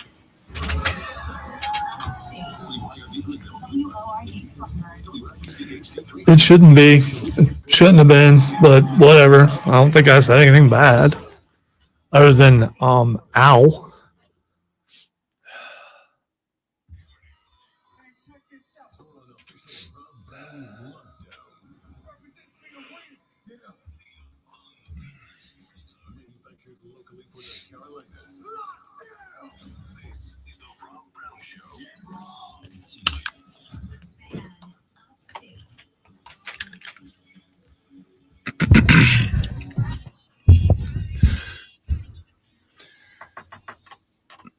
The final hour of the Rob Brown Show goes now. Welcome back, ladies and gentlemen. Rob Brown, the great one, Lonzo, and you. 844-326-3663. That is the number to the Hub City Spartanburgers text line, 844-FANFONE.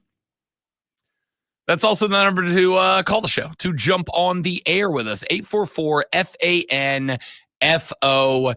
If you want to come at us in that direction, you're certainly welcome to get at us. We have been talking some NFL draft this AM. Who's your pick? You've got less than a week. You're the GM. Who's the guy you're going with at number 8? If that is indeed where the Panthers draft. And would you be willing to trade back to add a little bit more? And if so, what are you looking for? What are you looking for if that's going to be the case? We will obviously continue to break down the draft as we get ever closer. At Kevin L4 on Twitter said, Rob Brown, you got skinny, boy. Are you on the Ozempic train? No. Ozempic. I will tell you this, Kev. Here's what I have learned, as I have once again in my yo-yoing up and down dropped the LBs now to under 217. It turns out, I didn't know this, but I do now. You do not have to eat the whole pizza. That's it. That's my number one bit of life advice right now. You don't have to eat the whole. You can eat the whole pizza. Nobody is challenging you to do so. Okay? In fact, I have learned, my little joy, leftovers are awesome.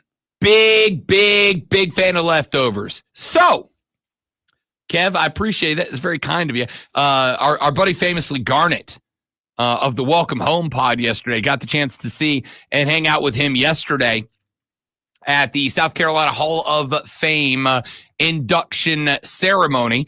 And he posted a picture. I got a chance to spend a few minutes talking to Kyle Kennard, edge rusher for the South Carolina Gamecocks. He'll be in the NFL draft next week. Were you suited up for this? Oh, yeah. Okay. All right. Oh, yeah. Suited up. It's, you get, listen, sometimes I like to, get the old vibes going.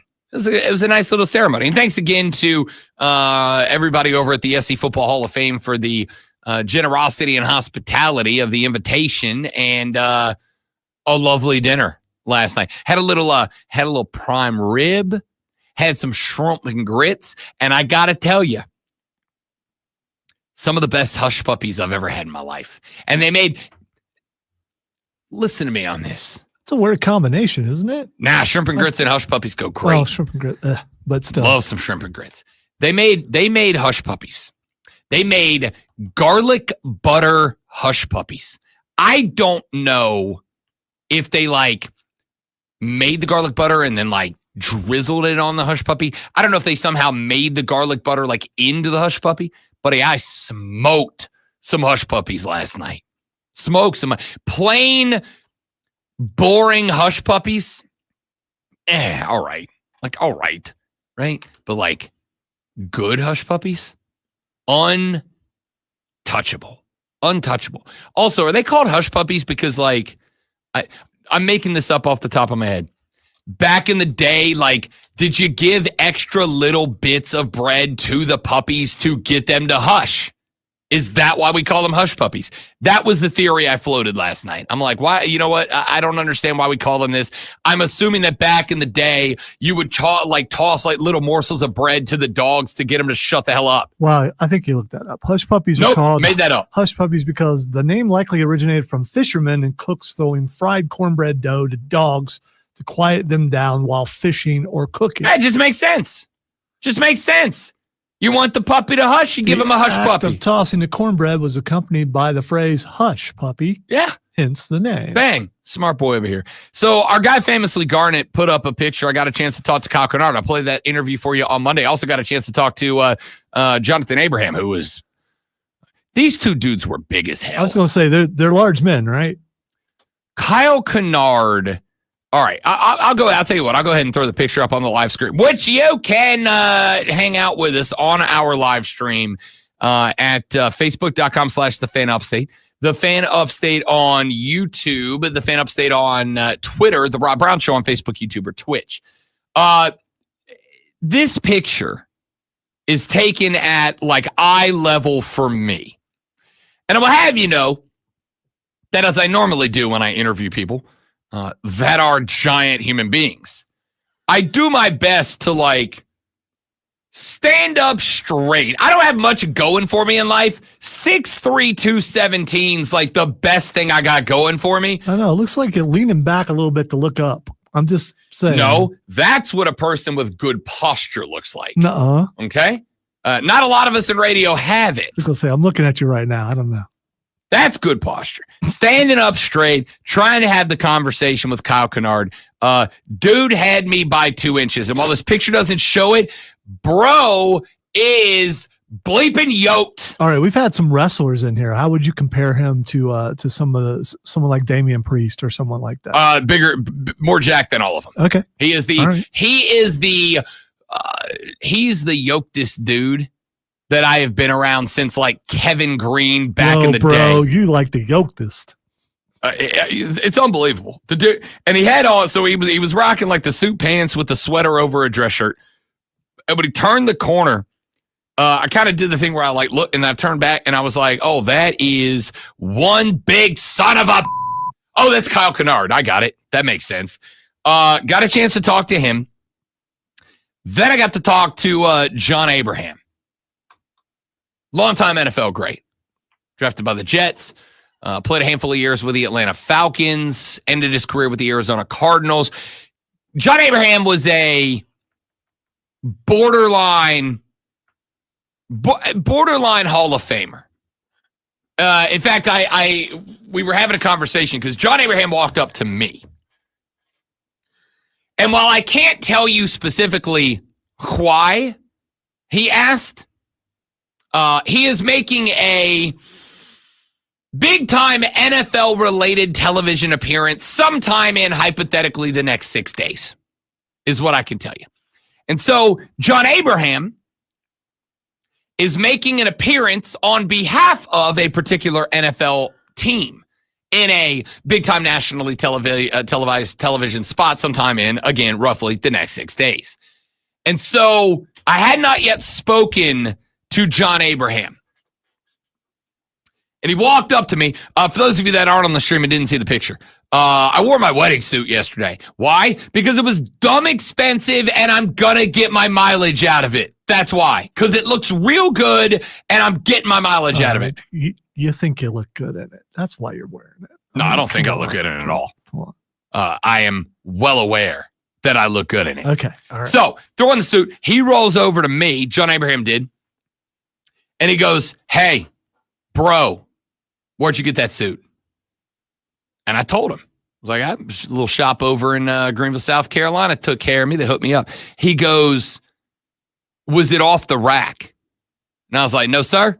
I went in there, had to pick out my fabric, had to pick out my buttons, had to pick out, I got it made.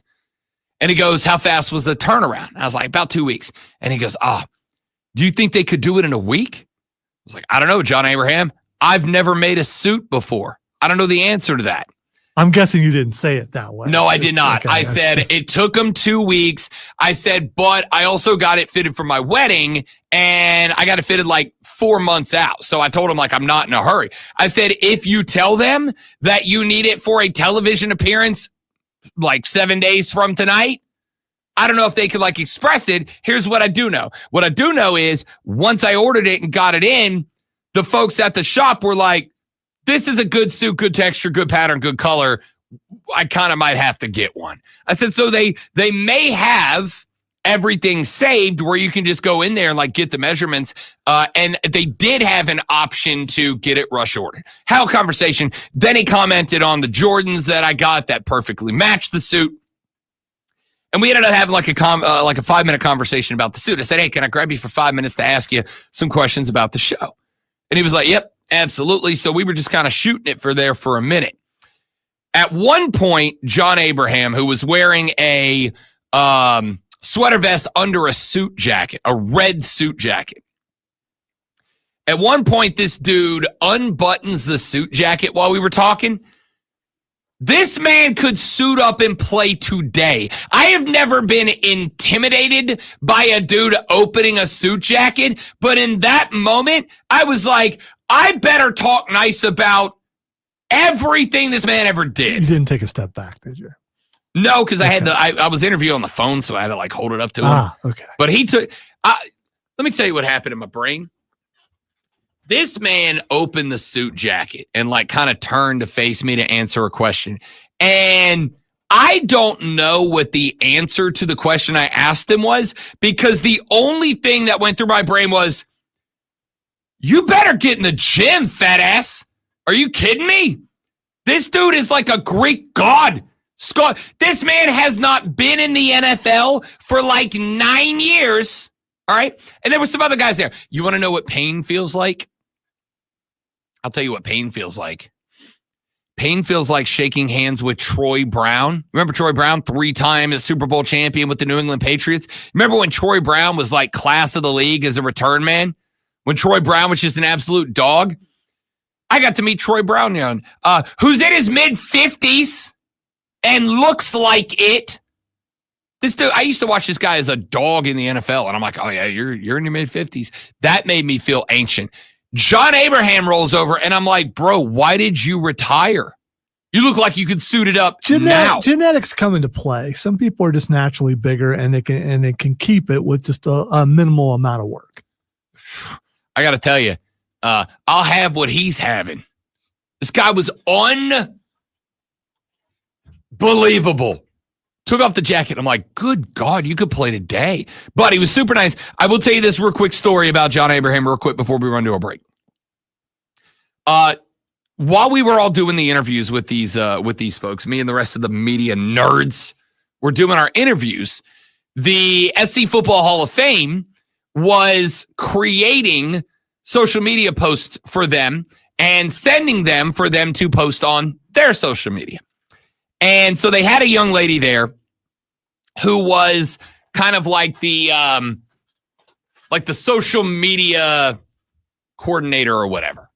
And so she would like make the post, and then she would go, okay, here's how you do it, and we're going to get you logged in, and we're going to blah, blah, blah, blah, blah, blah, blah. So she walks over to, she's trying to get John Abraham going. And she goes, what's your Instagram handle? And he goes, oh, hang on, I got to look it up. She's like, okay. And he goes, yeah, I've got like 50 of them. And the lady was like, why do you have 50 Instagram handles? And John Abraham, by the way, this part, jokes aside, this is a serious part of the conversation that I very much enjoyed with John Abraham. He said, well, because after I retired, he said I was having some sincere mental health issues. Some of them caused by football. Some of them just, I struggle. He said I was having some mental health issues. And I'm comfortable talking about this because he openly talked about it. But he said I was having some mental health issues. He said basically I would forget. I would just forget stuff days at a time. He's like, I do stuff over and over because I forgot I did it. I was really struggling for a little while there, and I was having some other problems.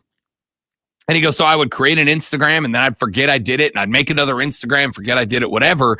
And I said, oh, man, I'm really sorry to hear that. And he goes, no, don't worry about it. He goes, I did a bunch of reading. I did a bunch of education, and I've been able to get some treatment, get some help, and I'm just in a way better place now. And he said, that's why I'm trying to get out there and like not just do some broadcasting, but to like really kind of push that it's okay to go get help.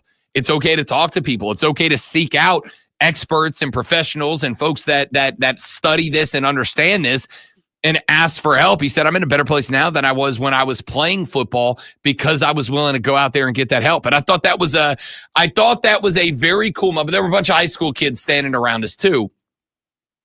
I thought it was a very cool moment that this gigantic Billy Badass of a football player was willing to tell these kids I was struggling.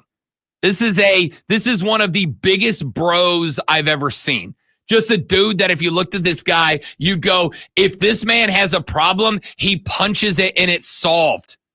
If this man's car breaks down, he punches the car and it turns into a Ferrari. That's how badass this dude is. And he was willing to tell these kids, I was struggling bad with mental health. I was having sincere mental health problems, and I went out and got myself some help. And once I went out and I got myself some help, I am now in a better place to be more successful than ever before. And I thought that was a very, very cool minute from John Abraham. All right. When we come back, ladies and gentlemen, it is WrestleMania week. Yesterday on Fight Club, we gave you all of our thoughts and predictions from night one, tomorrow night, Saturday night. When we come back, bonus Fight Club with the Great Malonzo. We take a look at Sunday, night 2 of WrestleMania. Give you our predictions, picks, prognostications, and projections. We'll do that next on the Rob Brown Show in the Fan Upstate.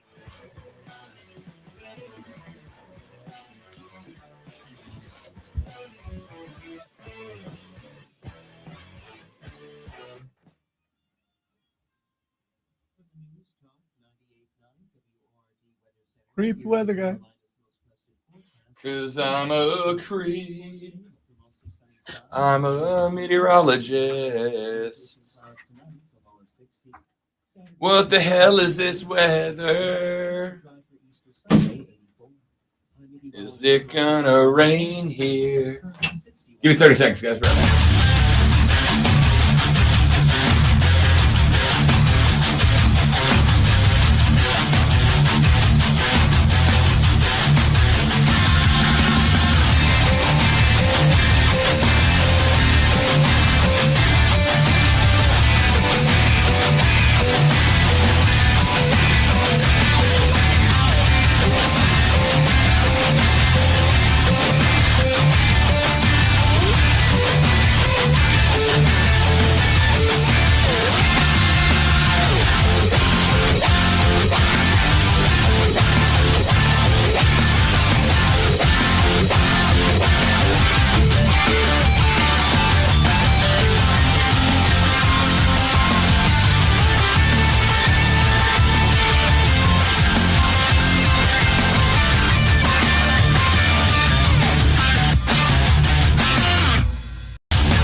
to the basket and play our best basketball this time of year. Wire to Wire with Diesel and Cole Bryson. Turn on, leave on. Afternoons 3 to 7 on the Fan Upstate. The Fan Upstate. Here's how to get in the game. On your radio at 97.7 FM, 1330 AM, Greenville. 97.1 FM, 950 AM, Spartanburg. Listen on your phone. Download the Odyssey app and search The Fan Upstate. There's a whole lot more to know about sound if you really want to go into this subject. Your smart speaker. Just say play 97 The Fan Upstate. On your HD radio at WFBC HD3. And on your computer at TheFanUpstate.com. I just don't think he's good enough to be. My style is impetuous, my defense is impregnable. I get ferocious, I want your heart, I want to eat your children. I'd like to take this time to apologize to absolutely nobody. This is the All right, welcome into day number 2 of the Fight Club. Just like there's going to be 2 days of WrestleMania. One of the best decisions they've made, probably financially and otherwise for people who like to watch it, was putting it on 2 days instead of having a ton of matches on one day, and it gets a little tired in the middle. Now you don't have to worry about that. You've got 2 days worth of wonderful wrestling action. And, according to all reports and everything and all the documentaries back in the day, if WrestleMania 1 didn't work, that would have been it for then WWF. But it did. And here we are at WrestleMania 41. Let's get into night 2 and the matches. First of all, we have to speculate on one match that hasn't been announced yet, at least as far as I know, and that's Randy Orton versus somebody. Versus somebody. Versus someone. For years and years, I've given a ton of respect to our 275-time champion, Vacant. Like, Vacant shows up every now and then and does a great job. Somebody is a newcomer on the scene, and I'm excited to see his performance this weekend. Well, do you want to see him against Solo? Do you want to see him against someone, an old timer coming back? I mean, him against Steve Austin? Yeah, I wouldn't see that. That's not going to happen. The RKO versus the Stunner. I'd love to see that. Not going to happen. I do want to see Nick Aldis because I never saw him wrestle, and I know that he was a champion. And dude, beneath the suit, you were talking about last segment about people beneath that suit. He's still in shape. That dude is jacked. You can tell. From what I understand, he's been working towards a comeback. So I guess that's probably a possibility. But he can't come back from that once he starts wrestling, I don't think. Yeah. I mean, Sonny Deville was kind of doing a joint wrestler / authority figure gimmick there for a minute. I mean, I think it's fine. The only issue I have, and this is not anybody's fault, there was no way to avoid this, obviously, because of the Kevin Owens injury, unless the KO injury turns out to be a work. I do not believe it is. I think he's genuinely out. I just saw a thing by the WWE that he's there and doing an appearance. Yeah, for sure. So, but, I mean, like Edge, like he can't there's a difference between I'm paralyzed and I can't wrestle. He can't wrestle. He can still show up and be a part of the show. I assume Kevin Owens is going to be around that organization for a very long time. Not anything anybody could do about it, but like, I know you want Randy in there. I know you had a spot for the match. I think there's probably 4 or 5 other things going on the roster that you would have been better served to put a spot there. I don't know what you get out of this other than maybe Nick is like, I got one match in me. And you're like, let's be real. He's done a fantastic job since he showed up as GM. Agreed. You give him his one opportunity at a WrestleMania moment. And I would think Randy probably lets him go over in that spot. And that's, the ideal moment for Randy to turn back heel. I don't know. Or do you fast track a move that you're going to make, moving someone up from NXT or something like that? Because, on the Monday after Mania, there's usually people move up, people move around, that kind of thing. People make comebacks. Is there someone coming back that you could throw into that match? I don't know, because you're not going to have Randy Orton lose. So whoever they throw in there is going to lose. I don't know about that. What is in this spot? What is your rationale for a must-win moment for Randy Orton? I don't think there is one. I think you can have him lose. You can utilize that as a heel turn, and now you have the Viper back, which, let's be real, is the best version of Randy Orton. unless there is, again, some angle with Kevin Owens here as a non-wrestler. I don't know. Kane on the stream says Karrion Kross. I love Karrion Kross, so I would be okay with that. But there's no interaction there. Well, I mean, is a WrestleMania worthy? The rumors are he's going to do an open challenge, so anyone can come out to an open challenge. Like, fine, but I'll give you the example. Don't you think? So you would rob him of the WrestleMania match because of that injury, because there's no story behind it? Yes, I would not. Yes, I mean, let him wrestle someone. I mean, again, number one, Randy's not done. I mean, if this was his last WrestleMania, sure, but like it's not. And number two, isn't this one of those moments where if we were talking about something else, we'd go, it's bigger than you. No matter who you are, it's bigger than you. Like you're just gonna kind of jam a match in there that has nothing to it. Put Chelsea Green out there and let her defend a belt. Put one of the women's champs out there and let there be a moment. Put a young up-and-comer that's like genuinely trying to make something happen out there. Give me something that matters versus, hey, here's Randy Orton, because that's what it's going to be, it feels like. Yeah, I'm okay with it. I want to see Randy wrestle. All right, a match that is going to happen, and whether you like him or not, he usually is a still the show kind of guy. AJ Styles versus Logan Paul. I mean, Logan Paul's going to win. Is he? Yeah. Why would he not? Yeah, I believe AJ Styles is going to win. I hope you're right. Because Logan Paul hasn't been wrestling regularly lately due to stuff. And I would like to see a Logan Paul, AJ Styles feud for a while. I would like to see a Logan Paul versus MIA feud. See, this is like when I go see an actor who I do not like, but I like the role they're playing, so I'm okay with it. It's like you can't get past that and realize this is an actor. There is a dramatic difference between someone who made a mistake and I can forgive and give a second chance versus someone who has literally turned being a bad person into a career field. That's what he's done. He's just been, he is a career not bad guy, not playing a character who is a heel. I mean, in real life, has just been a bad person and has monopolized it, capitalized on it. And no, that guy goes out and has a big time mistake, has a meltdown, gets arrested, whatever. I can go, you screwed up, you had a bad night, you made a mistake, forgive and forget, we move on, be better. This guy constantly embraces being a bad person and makes money off of it. There is a difference there. There's a lot of people who watch him and look at what he does. So a lot more people will be glad that he's there than are not.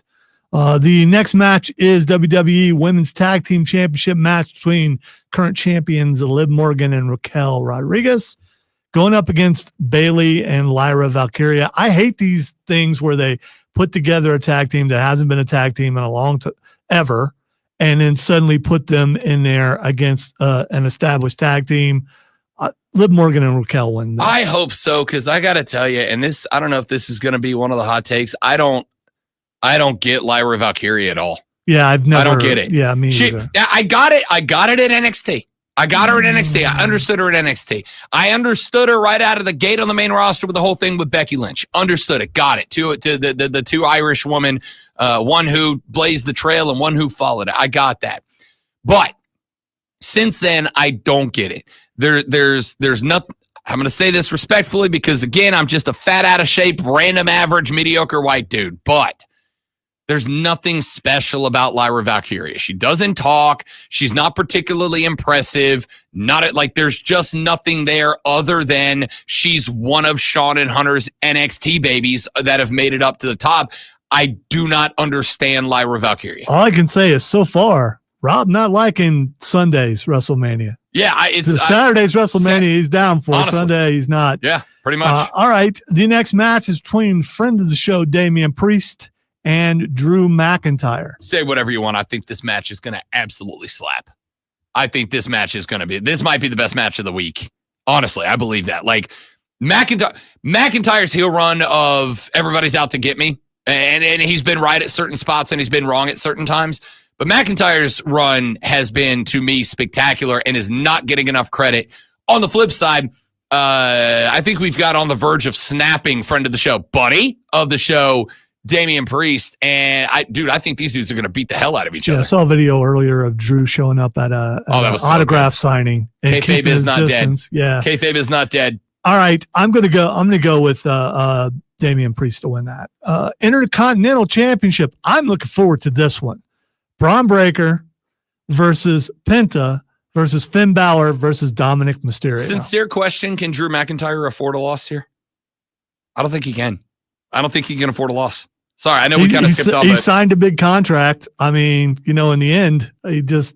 I understand, but like at the same time... I know what you're saying, but if... There is some element of the necessity to keep a guy with a point, and McIntyre has not won anything recently. Damian Priest needs it to stay relevant because he's lost relevancy after he lost the belt. So Braun Breaker versus Penta versus Finn Balor versus Dominic Mysterio. I have a prediction here. You're going to look at me like I'm crazy, but I think the benefit of everybody fighting each other, Dominic Mysterio becomes the Intercontinental Champion. Not only do I agree with you, but we've been trying. All right, where's the split? Where's the split? Where's the split? Where's the split? The split is he pins Finn Balor. That's the split. He pins Finn. Then he turns around and he tries to do like the post-match hug, like, hey, we know we were all out there to try to win this thing, yada, yada, yada. I think he pins Finn, and that's there's your split of Finn from the Judgment Day. Also, you got to put Finn in something here because you got a dude who won the first Universal Championship, had to give it back for injury, and has just kind of been a hanger-on ever since. Here is my question mark, because they've been teasing it for months now. Do we get the Demon back because of it? I hope so. Demon Finn Balor until they fed him to who was it they fed him to? Goldberg or whoever for some dumb reason. The Demon Finn Balor was one of my favorite recent memory caliber. I think he may have lost to Bray for some reason. No. He lost to a part-timer and he stopped doing it after that. And it was really dumb. But he has to be a babyface to do that though, doesn't he? So is he going to turn? I don't know. I don't know if he does. I mean, I would say yes, but again, if you're going to do that, then don't you have Dominic beat Finn, go on a heel run with a belt, and then down the line, you have the Demon come back to take Dominic out after you have Dominic do some like heinous stuff, like heinous heel stuff. All right, the next match, Io Sky versus Bianca Belair versus Rhea Ripley for the Women's World Championship. I've been loving the Io Sky stuff, showing her in Vegas up in the sky and a blimp or something, and it's Io Sky in the sky. Love that. I love the angle where they're just shoving her off to the side, but I think this is already written. It's obvious who's going to win this, and Io Sky is going to retain. You don't do all the stuff they've been doing by making her look insignificant and her not win. Because if she loses, then Bianca and Rhea shoving her to the side proves that she's not caliber of being a champion. Yeah, if I'm putting odds on this, Io's like minus 10,000. Like she's winning this match. It's you're gonna get your Bianca Rhea feud out of it. Great. I don't know what you're doing with Io Sky after she takes off to this next level, or if you have. Because you got Rhea and Bianca natural rivalry built there. I don't know where you go with Io Sky, but she is absolutely winning this match. All right, and finally, will this be the year? Will this be the time? John Cena, heel Cena, on his final run in the WWE, going up against Cody Rhodes for the championship. It's you talk about being written. It's written that Cena's going to win this, but is he? I mean, I don't think he necessarily wins this. I want him to get to 17. I do, because to me, he's the greatest champion ever in the WWE, without a doubt. That's my opinion. He has been. Oh, it was Edge that beat the Demon. Was it? Yeah. Okay. All right.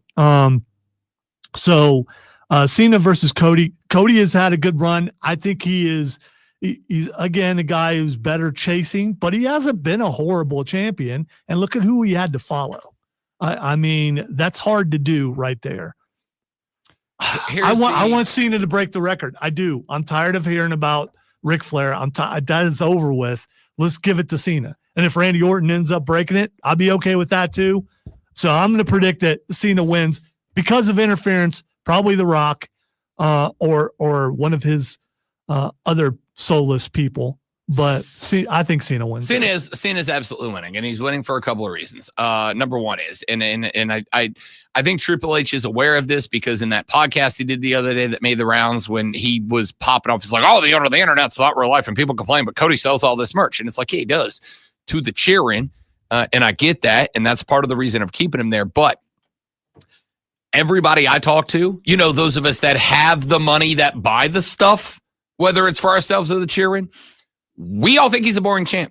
Sorry, he just is, and that's not a thing against Cody. As I've said a million times, it is hard to be a babyface champion that is a longtime champ. It's hard to do it because what am I reacting to? Right? It's hard to do it without feeding them a stream of heel characters. But in order to do that, you got to just keep having a bunch of heels work up to a title shot and then get knocked back down. And that's also bad for the roster. So I think you have Cena lose it.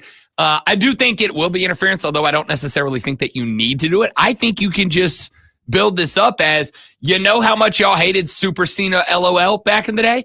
Now he's that, but he's not going to hold himself. It's kind of like the Spider-Man thing. I'm a big comic book guy. In the comic book, Spider-Man is one of the physically strongest superheroes, but he has to hold himself back all the time because if he really fought, he would dust people, right? I think you make that scene. I think you have him come out. It would be like Invincible.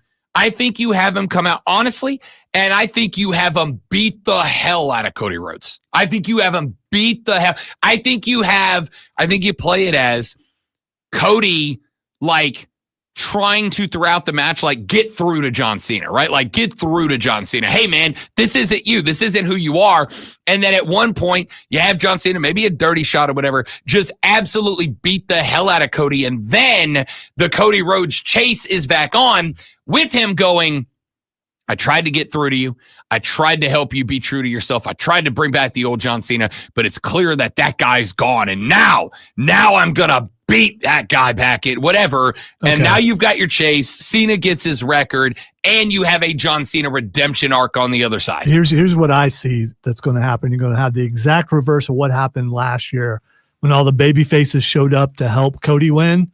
A bunch of heels are going to show up to help Cena. Who? People that we didn't know are under the Rock's thumb. And we're going to find out. Some may be surprises, some may not. I don't think you need it. I think it is more compelling to let John Cena just beat the dog snot out of Cody Rhodes and have Cody go with that. The guy I used to know is gone. Yeah, I just don't see this is a new guy. Part-timer do that to Cody. John Cena's not. John Cena's scheduled for like the next 75 Raws and SmackDowns. Right. He was a part-timer for 10 years. Yeah, but this isn't Brock Lesnar part. This is 17-time champ John Cena part-timer. I feel like he's earned the special stuff. No, is it? It will be after 16. Sunday. Okay. Hey, that's it for us. Let's get some more sports talk in here when we come back, shall we? Hey, we got an update on the Nico Iamaleava story from yesterday. He cost himself a lot of money. Let's talk about that and more. The Rob Brown Show, the Fan Upstate.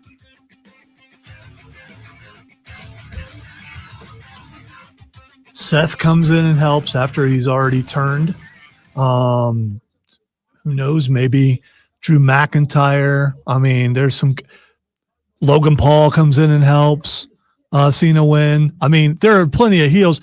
A returning Miro, whatever it is, Rusev, a returning Rusev helps. Yeah, but Rusev hates Cena. They had their own thing.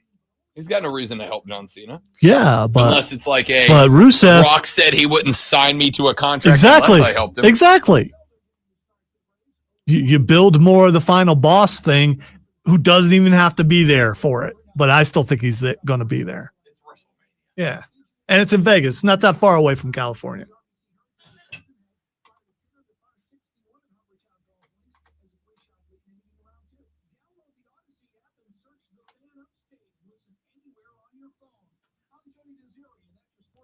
Fantasy booking is one of the funnest things about wrestling.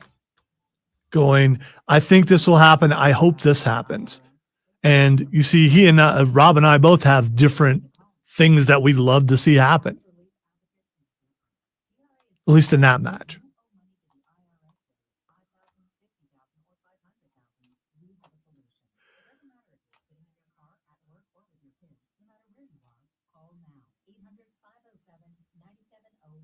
Don't lose hope. TRA can eliminate or reduce what you owe to the IRS. Generous programs are now available that can give you a fresh start. Our passion is taxes and helping individuals fix their IRS problems. We have over 1,000 five-star reviews on Google and an A+ for the Better Business Bureau. You don't need to be afraid of the IRS any longer. End your tax nightmare today by visiting us online at TRA.com or call 800-507-9701. That's 800-507-9701. Tax Relief Advocates. Real solutions for real people. Sometimes it feels like the world is moving at hyperspeed and you can't keep up because of one thing and another. I also saw something from the White Six earlier. It said, "See you soon." Sweet. Yeah, I'm in. but who would they be going after? They better not be going after the greatest luchador of all time. Oh, Grande Americano.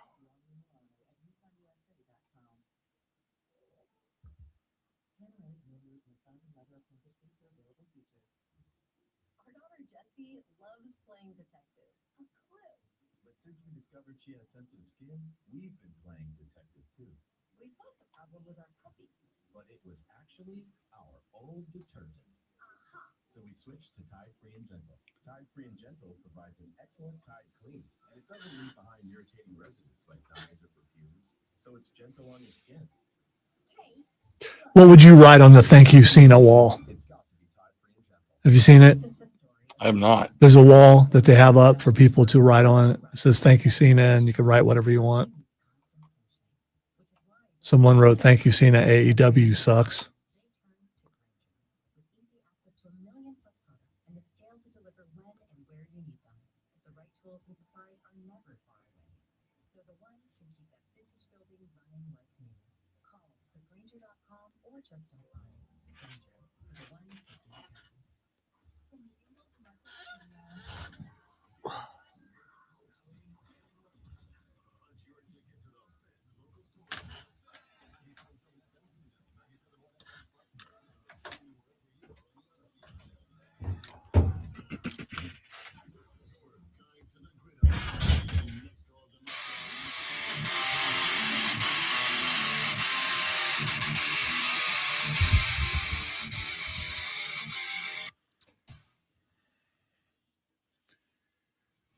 Final segment of the day, final segment of the show, final segment of the week here on the Rob Brown Show and the Fan Upstate. Biggest story of the week, obviously, has been the Nico Iamaleava story. He was making $2 million in NIL at Tennessee. He has then asked for an increase to $4 million a year. Josh Heupel, after Nico Iamaleava skipped out on a couple of meetings and practices, kicked him off the team. He is now reportedly very close to signing a deal with UCLA, which would be for a little bit shy of $2 million. So almost the same deal with Tennessee, except for the state of California has a state income tax, which would, according to reports, cost him in the neighborhood of like $600,000 out of that nearly $2 million, meaning after all of the taxes accountable go out of the paycheck, Nico Iamaleava is actually going to be making closer to $960,000 than the $2 million he was getting in Tennessee. How's he supposed to live off that, Rob? I don't know is the answer. That's know. honestly, like that's poverty. That's poverty numbers. Look, I don't have an issue with Nico asking for more money, as long as Nico realizes that they can say no, and they can not only say no, they can say no and get out, which Tennessee ultimately did. I don't have a problem with Nico Iamaleava asking for more money, as long as he has the recognition that it may result in him having to play football somewhere else. And if he has to play football somewhere else, he may not make the same amount of money. I have no issue with anything that is happening in this whole story. There was, however, there was a new wrinkle in the story yesterday. A couple of outlets wrote. Now, and I do want to, before I tell you what the report is, I do want to point out that it is very possible, dare I even say probable, that this is damage control from Nico Iamaleava. The news story is that the reason Nico wanted out is not the take it from 2 to 4 million. But the reason he asked for an increase from 2 to 4, and this is why I do think it probably is damage control from the Nico Iamaleava camp. The reason he wanted damage control was because Nico went to Tennessee and said, part of the reason I struggled last year is because I don't think that you guys really tailored the offense. And apparently asked Josh Heupel to modify the Tennessee offense to suit his game better. And the story was that the request to bump him from $2 to $4 million was to not modify the offense because he feels like it might cost him an NFL draft position or 9 when the draft rolls around. And this would basically be a trade. Tell you what, give me $2 million more, and then you don't have to change your offense at all. But if you do change your offense, I'll make more money in the NFL, so I'll worry about it then. I think it's damage control. I think it's PR spin from Nico Iamaleava. But I do want to be clear. I don't care. I don't care. I don't care about Nico losing out on, what was it, 1.1 something million dollars that he would have made if he would have just showed up and played. I don't care about the impact that it has on Nico Iamaleava as a player. I mean, it sucks for him. He lost 1.1-ish million dollars. But again, you had an opportunity. You decided to shoot the shot. It didn't work out. It backfired. You're gone. It stinks. That's why my old man used to tell me all the time, make sure you don't leave a job till you know you got another job lined up. Now, that's kind of tough to do in Nico Iamaleava's spot. I mean, to some degree, it's tough for me, right? When I sign a contract here, I sign a non-compete that says if I leave this company for any reason, there is a big circle drawn on the map, and I'm not allowed to broadcast on another outlet inside that circle. That is an agreement that I make and have to agree to for compensation. And if I refuse to agree to it, I don't work here. It's real simple. So I get it's kind of on him to some degree, but also, like, I think this is good for football. As I got a quarterback from South Alabama signing on with North Carolina, signing a $2 million, a 2-year, $4 million NIL. Say it with me. Contract. You see how important that is? And I believe that contract for this kid to move over to go play for Chapel Bill, I believe that contract is a direct result of the Nico Iamaleava story. I believe that is Bill Belichick's 24-year-old girlfriend protecting the school, protecting the team, protecting the program, and protecting her boyfriend, Bill Belichick. I believe that to be the case. I believe it is the case that they saw what happened with Nico and went, tell you what, come on over, come play for Chapel Bill, come play under one of the greatest NFL coaches of all time, maybe the greatest NFL coach of all time, and we'll sign you to a 2-year deal. And this kid had to look and go, all right, do I take a 2-year deal? Did they only offer a 2-year deal? I'm actually really excited to hear how the negotiations for this contract came out. Because if they came to him and said, hey, we're not going to sign you to a 1-year deal. We're going to sign you to a 2-year deal. You're going to be here for 2 years. You're going to agree for 2 years. I don't know what the contract says. I hope there's a buyout in the contract. If you decide to leave after 1 year, you got to pay off the rest of it. But I believe that the contract for the kid moving from USA up to UNC to play for Chapel Bill, I believe the contract is a direct result of the Nico Iamaleava story. And I believe because of that, this is going to be something that you are going to see become more common in the future. Players having to sign one more time, everybody, contract. The Rob Brown Show presents Twitter. Sorry I didn't participate. I was afraid my harmony would be off. So I didn't want to mess. All right, let's start with just the thing that you'll be most interested in this entire thing. And you won't know why at first probably, but we'll go with it. Ashley Tisdale is Xing.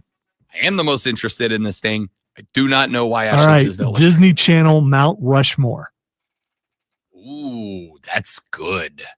Raven Simone.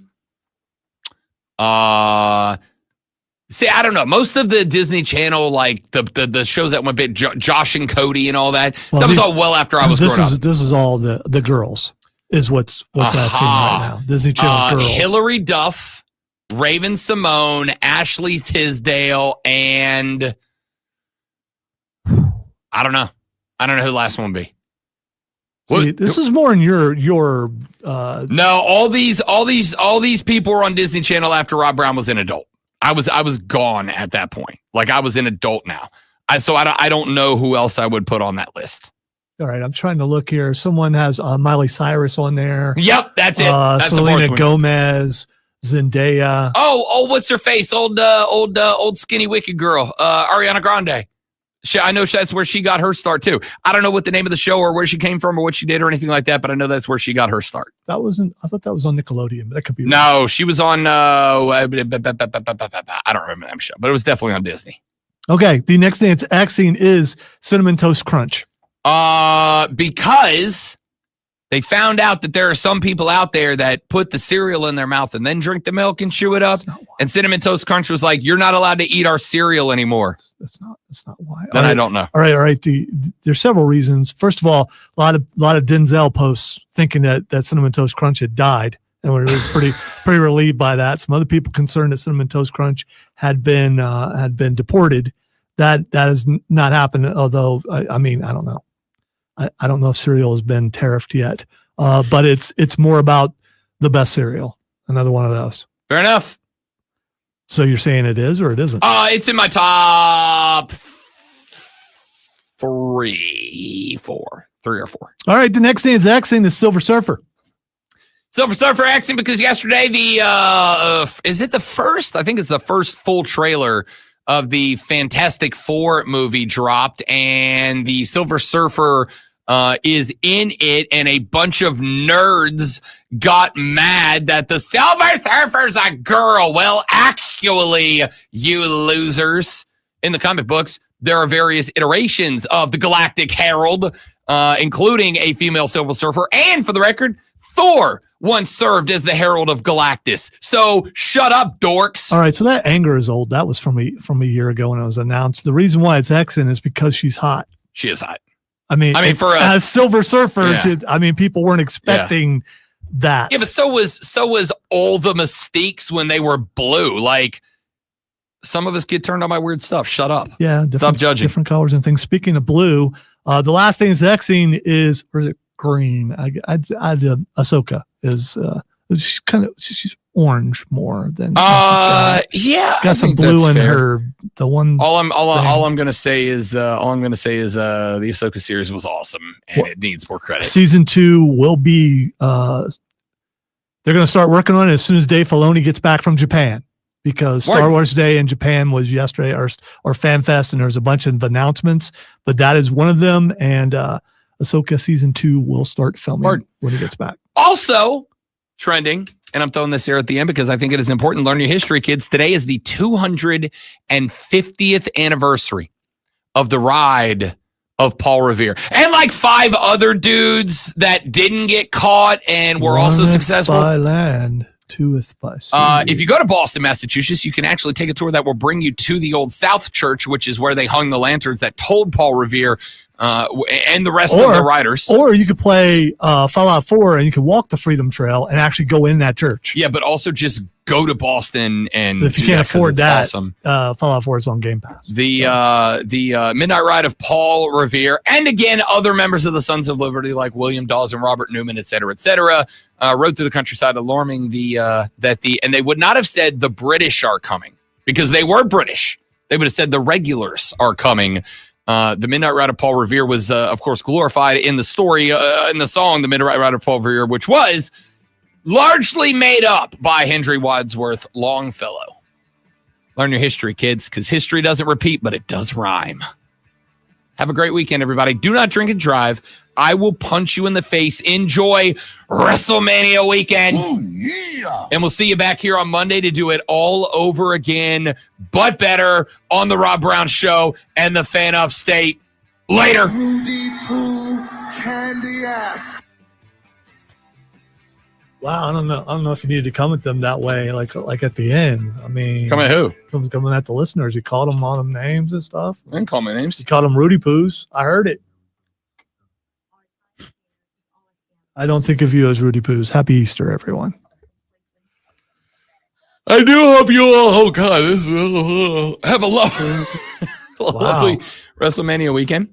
Thanks for being here. You're all spectacular people. Tell your friends about us. See you Monday. We are not off Monday, so we will be here. So see you then. Goodbye.